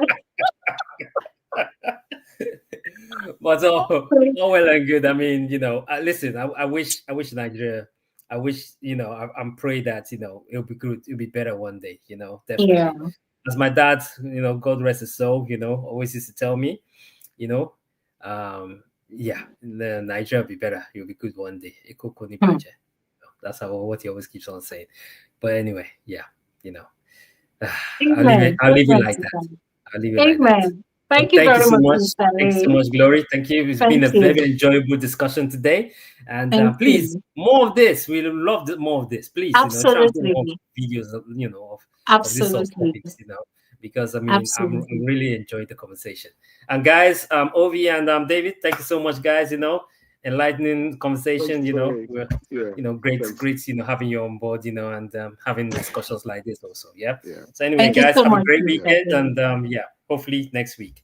Thanks. Okay. Bye. Bye-bye. Thank Bye. you. Thank you very much. OVA, your turn. Do you have any final words? Is OVA here? Oh, he muted himself. OVA, are you yes, here? yes, I do. Okay, I okay. can Final hear you. words? Can you hear me? Yes. Any final Yeah, words? yeah. Oh, yeah. Let me just quickly say this. I hope you can hear me. Sorry, Glory, because Yes. there's a way this thing is breaking. All right. So, Mhm. Papa Adeboye, Pastor Adeboye was saying something that his advice to the president is he should go and ask Trump for for 100 days, and after 90 100 days. I think days, it's 90 days. 90 90, no, days. it's 90 90 days. days. 90 days. he actually said 100, but okay, 90. They're almost the same thing. So, Mm. well, the thing is, in the 90 days, is it that the terrorists are now packing away, or is it that they are killing people? you know, no, that's the question, because when you say you want to give them 90, 90 days, is it for, okay, that 90 days, the all the military is just hands-on, you know, everywhere looking for them. And but we know how the whole thing has been happening. We know the approach. We know Mm-hmm. that there is challenge. We know that there is challenges. You know, make no mistake.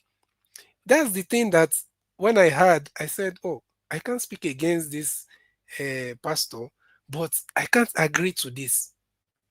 Make no mistake that when the if the military is not infiltrated, and if the military is totally independent of what they can do, I'm telling you, um, they would have ended this whole thing long time ago.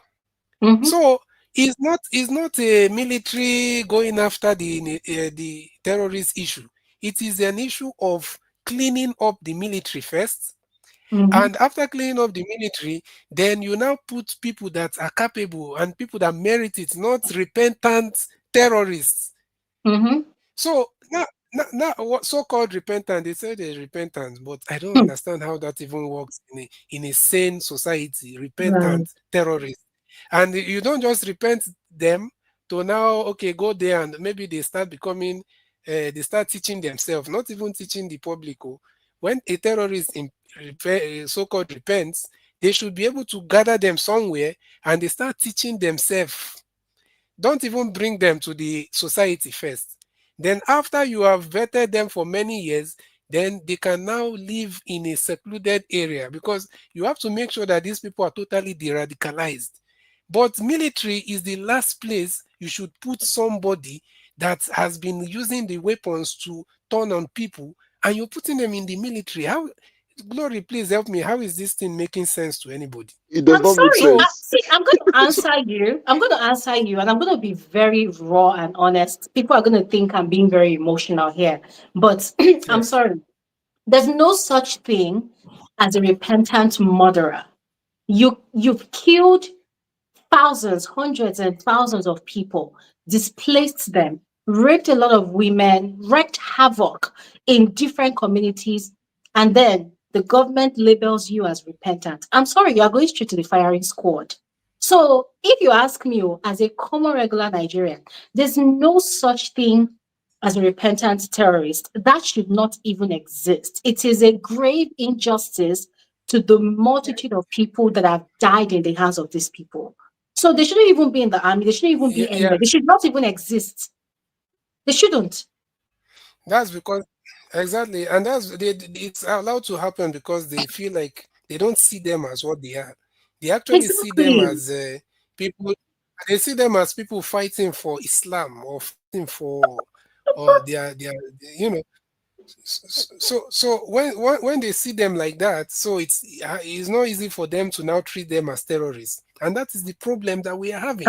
When you're because the people that we prosecute, don't forget that this thing is something that has been going on for a long time. They have put their Mm-hmm. people in every position of power. You saw what they do during the time of Buhari, whereby they put Fulani people to control everything in Nigeria. So Mm, so the people that is catching are still radical, are people that are kind of having the same ideology with these people, but they are just pretending. So yeah, now the problem is they cannot really do anything to them. That's why the whole thing has been going on, and that is why we need an external sane. When two people are fighting, or when a lot of craziness is going on somewhere, and you just bring somebody that sees things from from the outside looking in. So we need something like that. And now exactly. when the pastor said that, the thing that came to my mind is 90 days with the same system. Are you bringing a different system? It's Mm-hmm. the same. It's the same system now. So True. 90 days. You have to tell us 90 days what will be happening. Okay, Trump. Let's assume Trump have agreed and has given the president 90 days or 100 days. So what will be the? How will it happen? Because that 90 days can mean these people even have time to finalize the disaster. Mm-hmm. Maybe maybe they were like, okay, we have 90 days. Let's use this 1 month to make sure that even if these people are going to take us out, let us destroy as many things As as possible. much. So they can decide to start using bomb, not even Mm-hmm. the AK-47 anymore. They can decide to start going to neighborhoods and throwing bombs and all that. So Mm-hmm. I didn't see. So I was just like, okay, we can't. Let me not talk against Pastor Deboye, but this one, no, no, no, I can't agree to that. We can't agree to that. So that is the thing. Nigerians have to understand that we are not. We are past that stage. And making excuses for leaders, because in that same of his speech, I heard him referring to the president several times as his beloved in-law, as his beloved in-law. When are we going to stop all this type of, Oh, Loved in when, you, law. when, you know, as you're even mentioning the pastor's name, I'm going to be very honest. I'm just very pissed. You know why? Because these were this, and this is not me trying to sound like a broken record, but it is the fact. These are the same yeah, people that really gave Jonathan a hard time. I remember back Hmm. mm, then, I had to come back from school, the old fuel subsidy, rioting and protesting. I literally had to come back to school from school because everywhere was literally on lockdown. So these people literally, and things were not as bad as it is now back then. How much was fuel back then? I think it was about 100 naira or thereabout. Things were not as bad, thank you. but the protest back then, and I am a redeemed church member, oh, but I'm sorry, I haven't been to church for the past 5 years now. How many years now? I'm sorry, because things like this literally chased me out of the church. I'm sorry, but that's conversation for another day. So when you listen to so-called men of God come out and then they begin to do this relationship thing with the president or with the government. Oh, my brother, my in-law. I just said, oh, my brother-in-law, whatever. I find it very irritating because Yeah, yeah, I find it very irritating because you would think that these people should be very much concerned about the well-being of their congregation, who are also Nigerians like us, like the ones that are dying in the northern part of Nigeria. But obviously, stomach infrastructure or maybe whatever, yeah, so whatever they are gaining from the government, that is all they are concerned about. So they would you're, not you're, raise their voice. you're 100% glory. So let me just say, you see, the Jonathan time, by now, even electricity would have ended. That's why when I hear people complaining, but they did a very huge propaganda during Jonathan. Even some people from the South were actually turning against Jonathan. This one now that he cannot even jump if they tell him to jump, that is threatening you, that is threatening United States. He was part of the people that they also used against Jonathan. So a lot of these Mhm, things happened.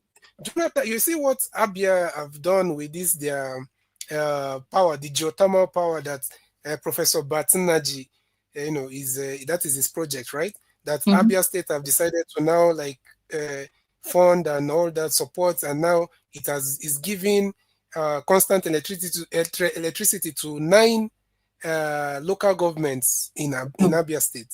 It has not even gone around the whole Abia, but at least nine, and those are major local governments where mhm, activities are going on, right? Jonathan was working even close with that guy, Professor Batinaji. He wanted mhm, to also bring that thing of, okay, let's see how we can make. Jonathan went there, the clip is there. If you check on YouTube, you'll see it. He even went there to the power plant, say, how can we now replicate this to be in every part of Nigeria? But of course, they fought Jonathan. They didn't care about economy. Their priority was, their goal was get this man out of there. They didn't care about economy. They didn't care about Nigerian citizens. That's what I'm telling you right now. You can't hear them. Where is El Rufai? The mhm, so-called the man that felt like is the kingmaker of Nigeria. That's how he felt. Where is he? We can't hear his voice because we know that. You see, that's why ruling preaching for peace or looking for peace through strength is very important, and which they understand that that's how Donald Trump is. And Donald Trump does not actually play, to be honest. And all the people that Donald Trump have attacked, I don't know, none of them have attacked him back. So what are we talking about? Because you remember the military guys, or that military guy in Iraq that has been doing a lot of, they went there, they took the man out. Iraq, did they do anything? So you have to rule, you have to enforce peace through strength. If you're not strong, when you speak, nobody will listen to you.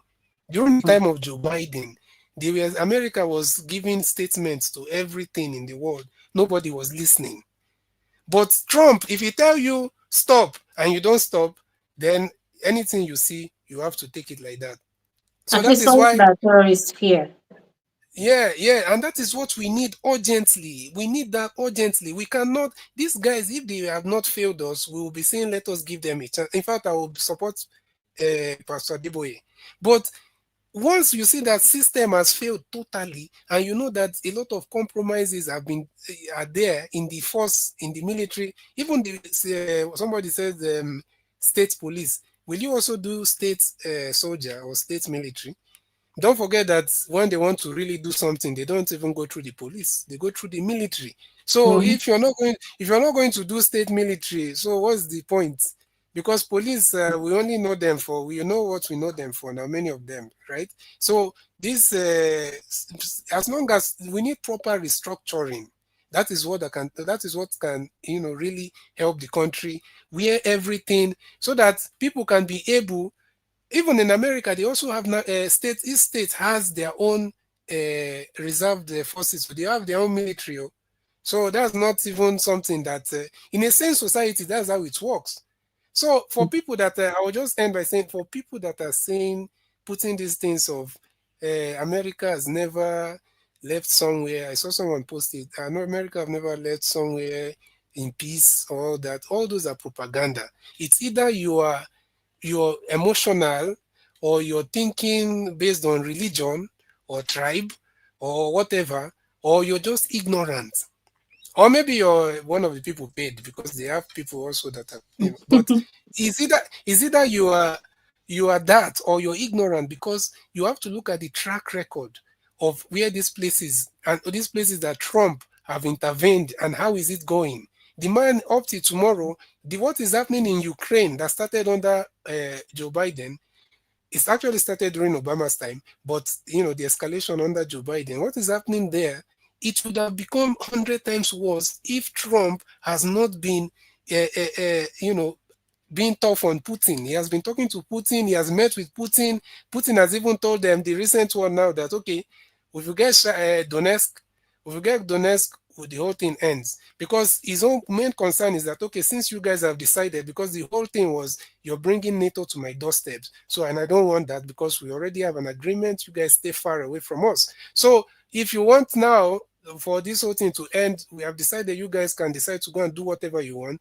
But the Russian ethnic region, where they are, majority of them are in Ukraine, then give it to us. Like the Crimea region, Donetsk, all those places where the indigenes of those places mostly are Russian speakers, right? So he said, okay, give us Donetsk, give us these places, then you go and join NATO, or join whatever you want. So it has even gotten to that. And before, for it to even get to that, it's still the same Trump that some people are forcing themselves to hate. And the Mm. same person that just ended the Gaza war that has been going on for, how many people have, how many, civilians have died in Gaza. That's the same person that have ended it, or that have pressurized and made sure that everybody came to the table, and through strength, I, because Hamas I was have still to doing go their very soon. Hamas Are you on Sorry, Hamas time? was still doing their hide and could we seek round with up? yeah. Hamas was still doing their hide and seek with Israel, and he had to make his, he had to put his foot down and tell them that if you don't come to the table, then everything you have is gone. So that is the same person that you're coming to push propaganda, that you want to come and leave Nigeria and take all your resources. Do you know the resources America have? So please let us say that we should just be encouraging the president that, you see what you're doing, that is the way.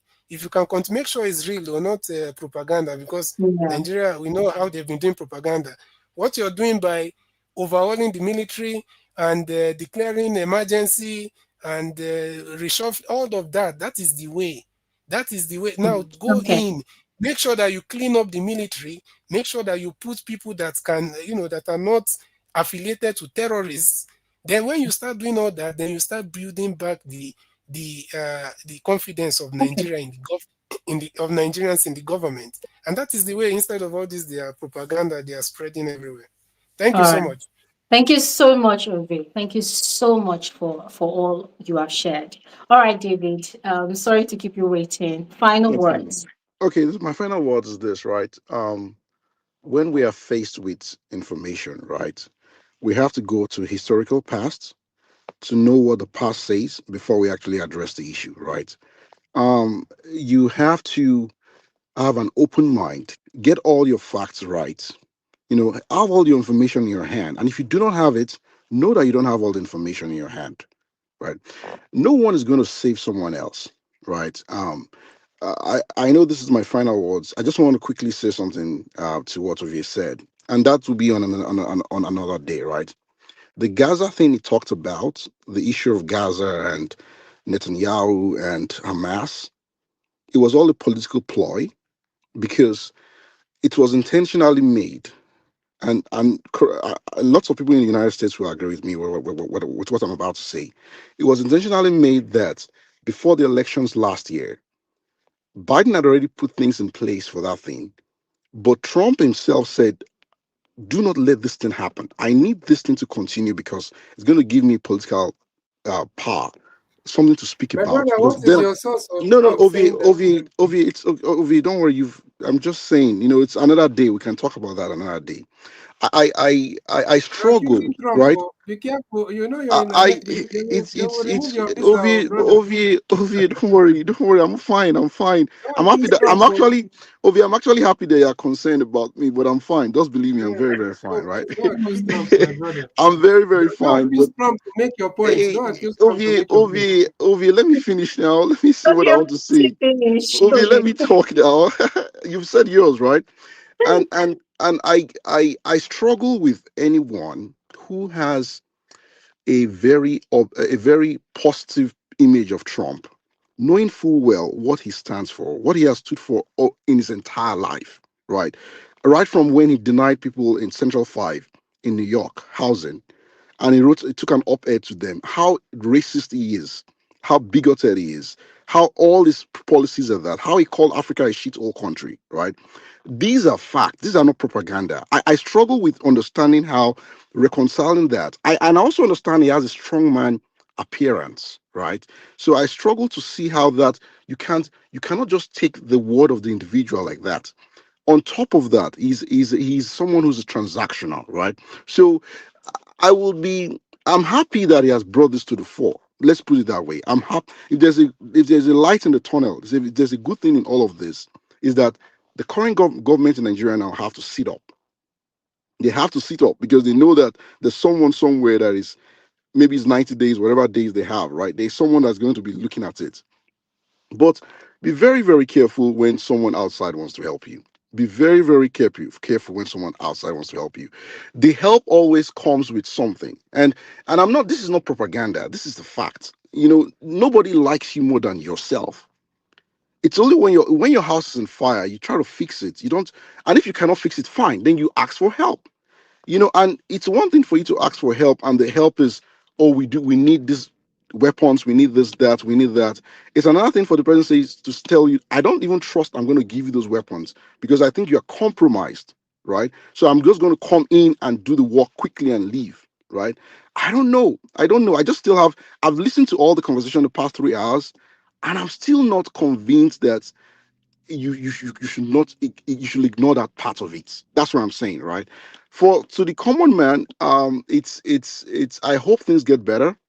you know I believe that the way the country is set up right now, um the I wish that the president of the country can do something to change the constitution. Let me just put it that way. I think that if you really want to have when you have if you give a temporary solution to a long-term problem, all you're doing is a stopgap, right? You're not fixing the problem. If you just address the problem that way, it's going to come back and rear its ugly head.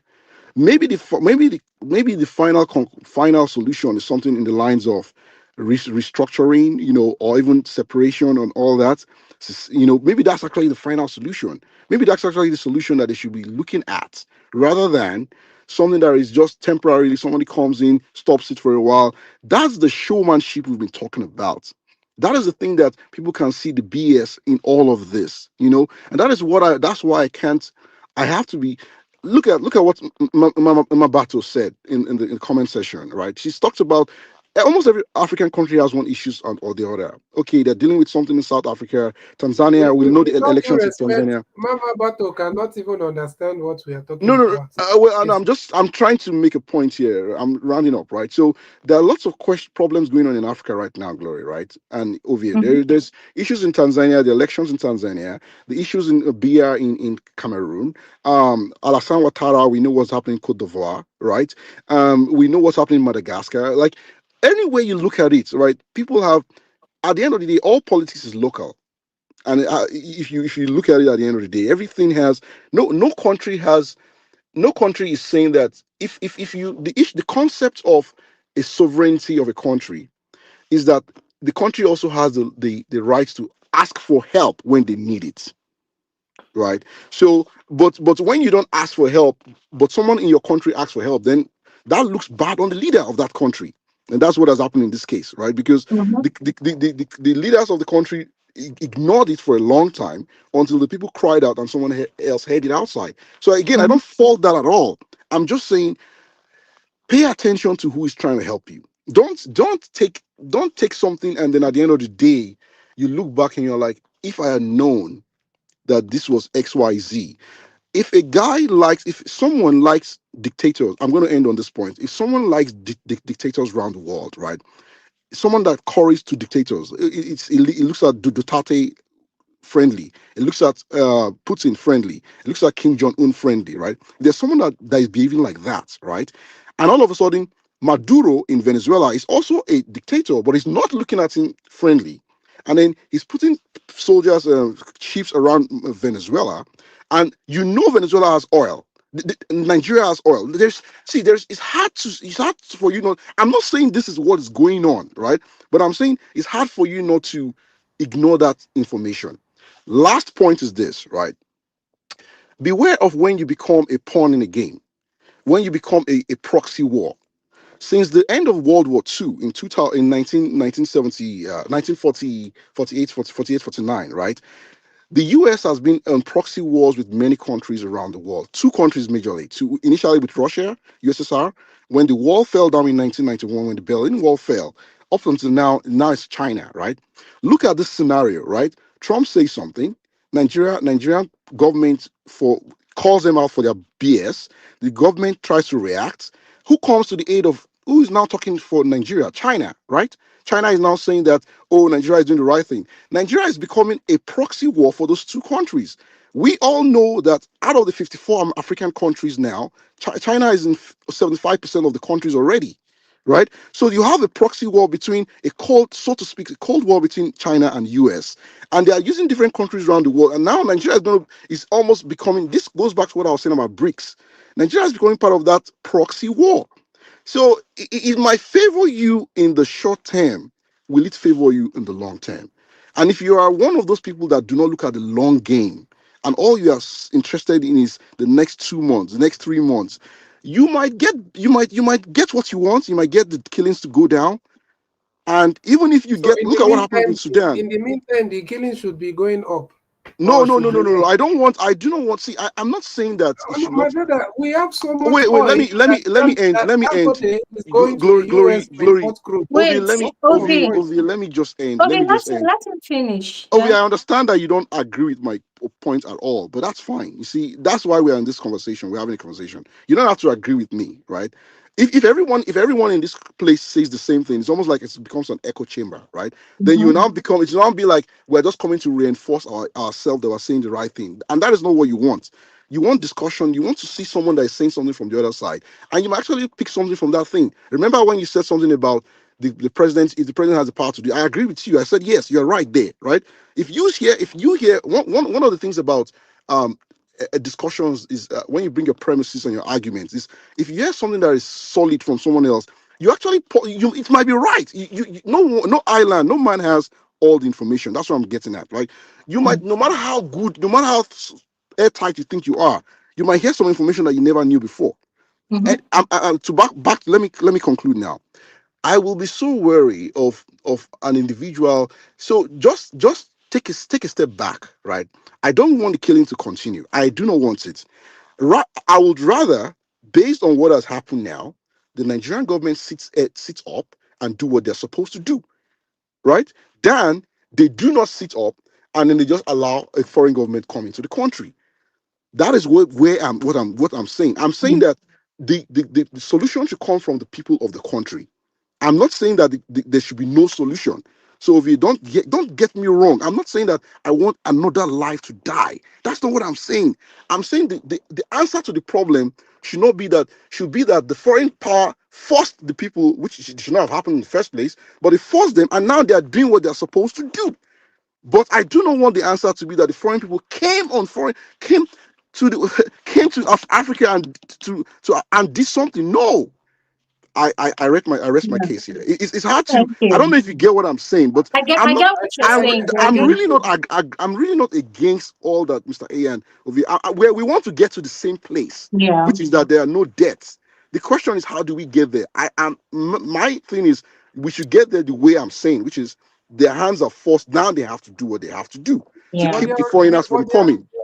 there are Yeah. already foreign David, powers in Nigeria. David, let me say this, please. Let me say this, please. David, I actually hear you, and I think you make a very solid point. I agree with that, right? But this is where, and I think if that happens, what you suggested about the government doing what they need to do before allowing external bodies to come and take over and do it by themselves, I think that would make a lot of sense. But this is the current state of the country. This is how things are now. There is no trust between this administration and the people. There's no trust. And the reason why there's no trust, it borders on a lot of issues that's been happening in this country. And the major one is there's some sort of invisible gag order on Nigerians. You cannot complain too much. The moment you begin to complain too much, you are labeled, what's the word? A traitor. Yeah, you are labeled a traitor. You could be, Or IPOP. you could be, yeah, or Or IPOB, I exactly. or You IPOP. could you could be labeled a separationist. Look at that Islamic man, that Sheikh Gumi. I watched another interview he was having, and this man opened his mouth, which is so annoying. He opened his mouth and he said that, oh, IPOB, they are separationists. They are calling for the separation of Nigeria, whilst the bandits and the terrorists that they are open for peaceful negotiations. Look at the kind of comparison such a human being is making. It's just very ridiculous. But that's on the side. What I'm trying to say is it's like we have a country now where it feels like the government is not willing already to listen or to pay attention or to do anything about it. It's like the only thing they are concerned about is turning this country into a one party state and retaining power in 2027 and beyond. Those two things. It's like that is the only mission that they have now. And I say so because when you look at the environment, you look at the social media space, you look at the traditional media space, it's like anybody that comes on to speak against the ills and criminality, the corruption happening in the country, it's like they try to shut you up, they try to gag you.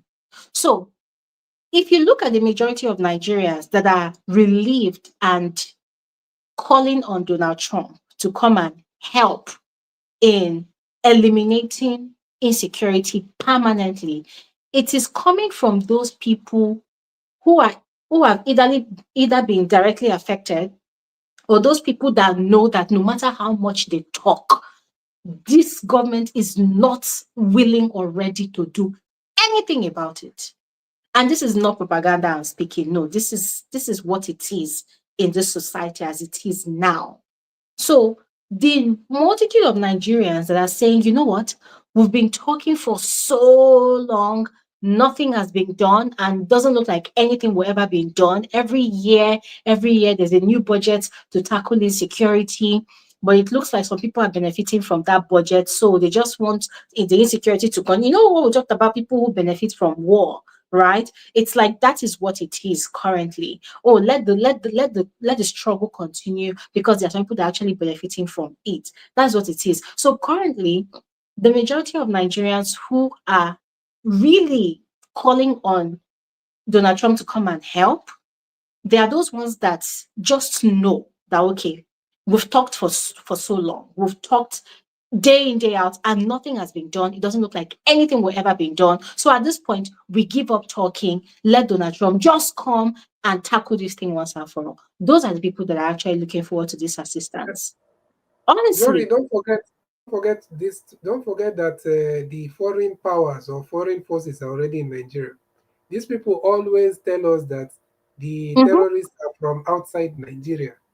mhm. So why are we stopping another foreign power to come and fight a fellow foreign power? There Because are so many foreign powers. God, there are different foreign powers in the country. Different they are foreign telling powers. yeah, they are telling us that they are not even Nigerian Fulanis, that they are Fulanis from outside Nigeria. They are from Mauritania, they are from Mali. They are just saying There's different things. Nigeria as So well. yeah, they are, so if you know that foreign powers, so where is the sovereignty if foreign powers are already there? How do you even allow foreign marauders to be going around the country in the first place?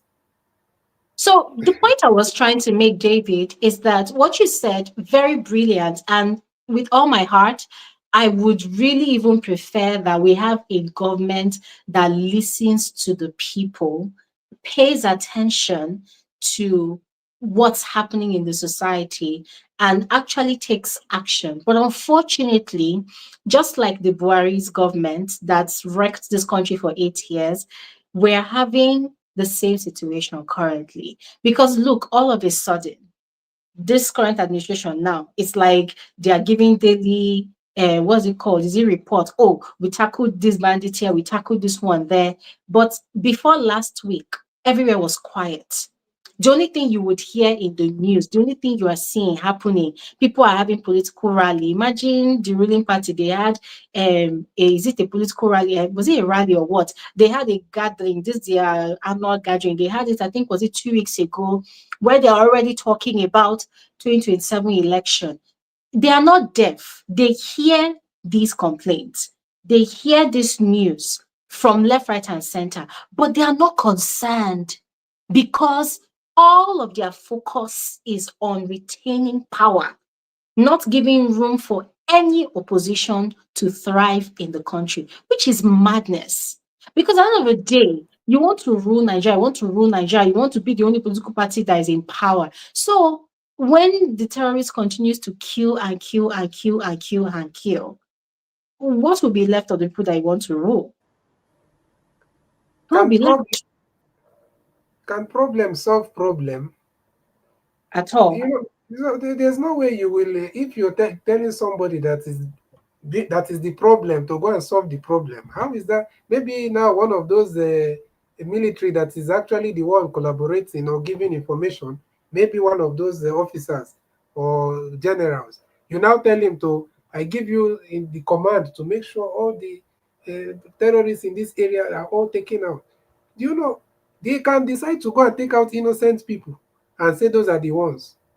So it is very dangerous for us to call for election and just say, well, let us be because of my brother. People are already dying. Oh, it's because of this thing have not reached your doorstep or someone you know or family. If you go and tell this to somebody that is in the middle belt, even in some parts of Enugu, even those people in Ondo or Owo, the people that those things happen to, the people that it has been happening to in Ogun State and Kwara and all these places, and you tell them that they should look at the long term benefits and all this, they might lay curse on that person because they know what they are going through, they know what they've suffered, and that's just the truth. Anyways, So glory. Just to recap to react to what you guys said, right? yeah. When I say so in military wars, right? There are different things. First, there are different ways of getting into a country, right? You can Mm-hmm, get into a country by putting man on ground, right? You can put soldiers on ground, right? mm-hmm, That is the last level. That's the final level when you now occupy the place, right? But mm-hmm, before that, there are things you can do that you can support You can give weapons, you can sell weapons, you can share intelligence. You don't have to come. What I'm saying is you have to use you don't want to use your last card first, especially when you know that your last card can be misconstrued and it can be misused. You're trying to do all this propaganda we're talking about.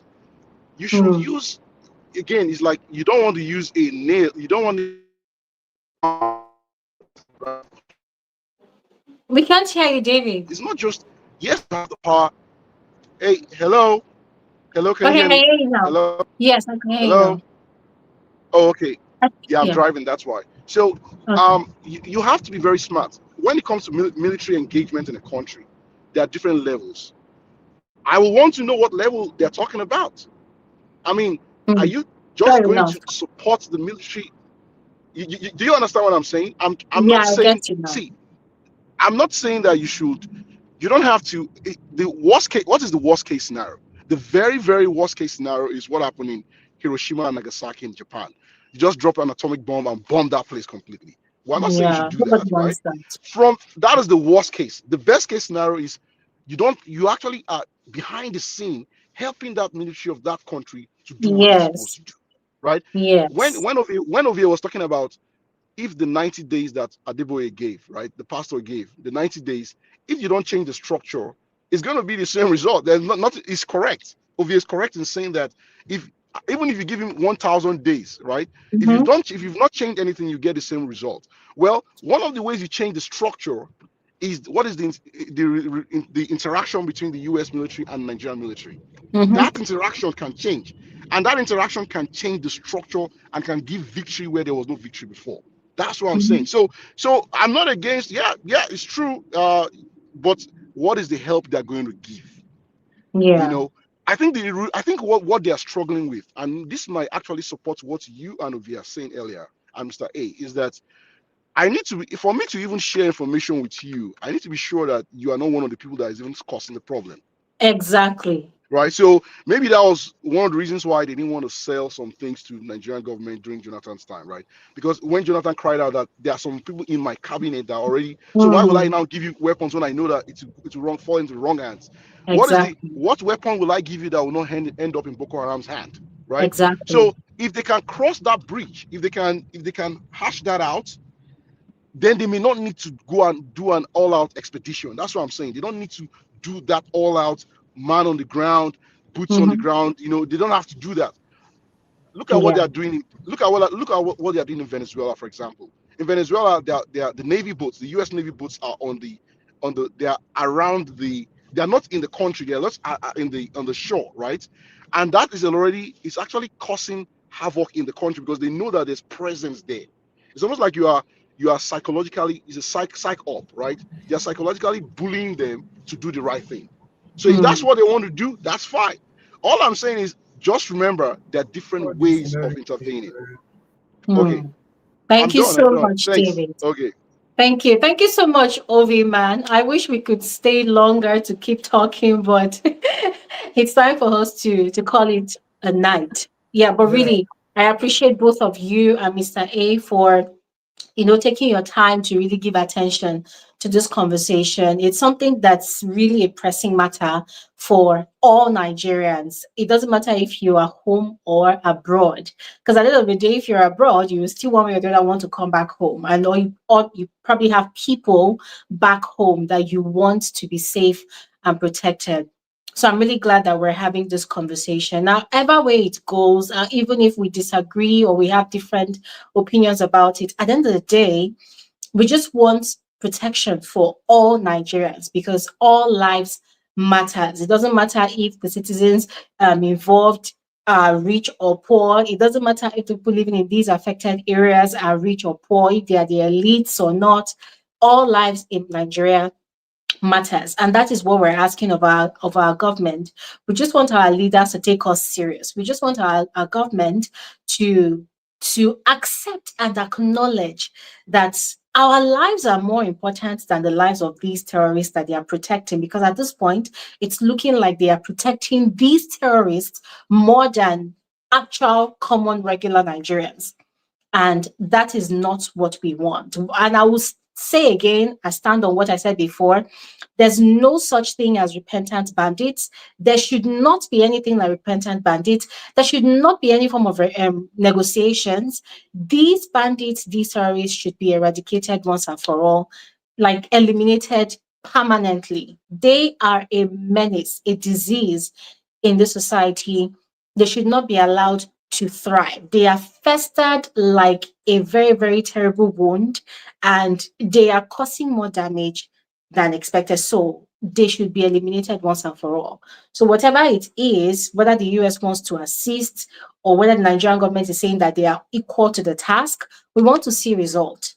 We want to see action. We want to see result. We want this issue of insecurity eliminated once and for all so that we can move on to complain about how difficult it is to live in Nigeria as a Nigerian, because that one is also another pressing issue. All right. So yeah, thank you all so much for joining the conversation. Thank you all so much for your time, for every single person that contributed to the conversation in the comment section. I appreciate you. Thank you so much for your contribution, for your time.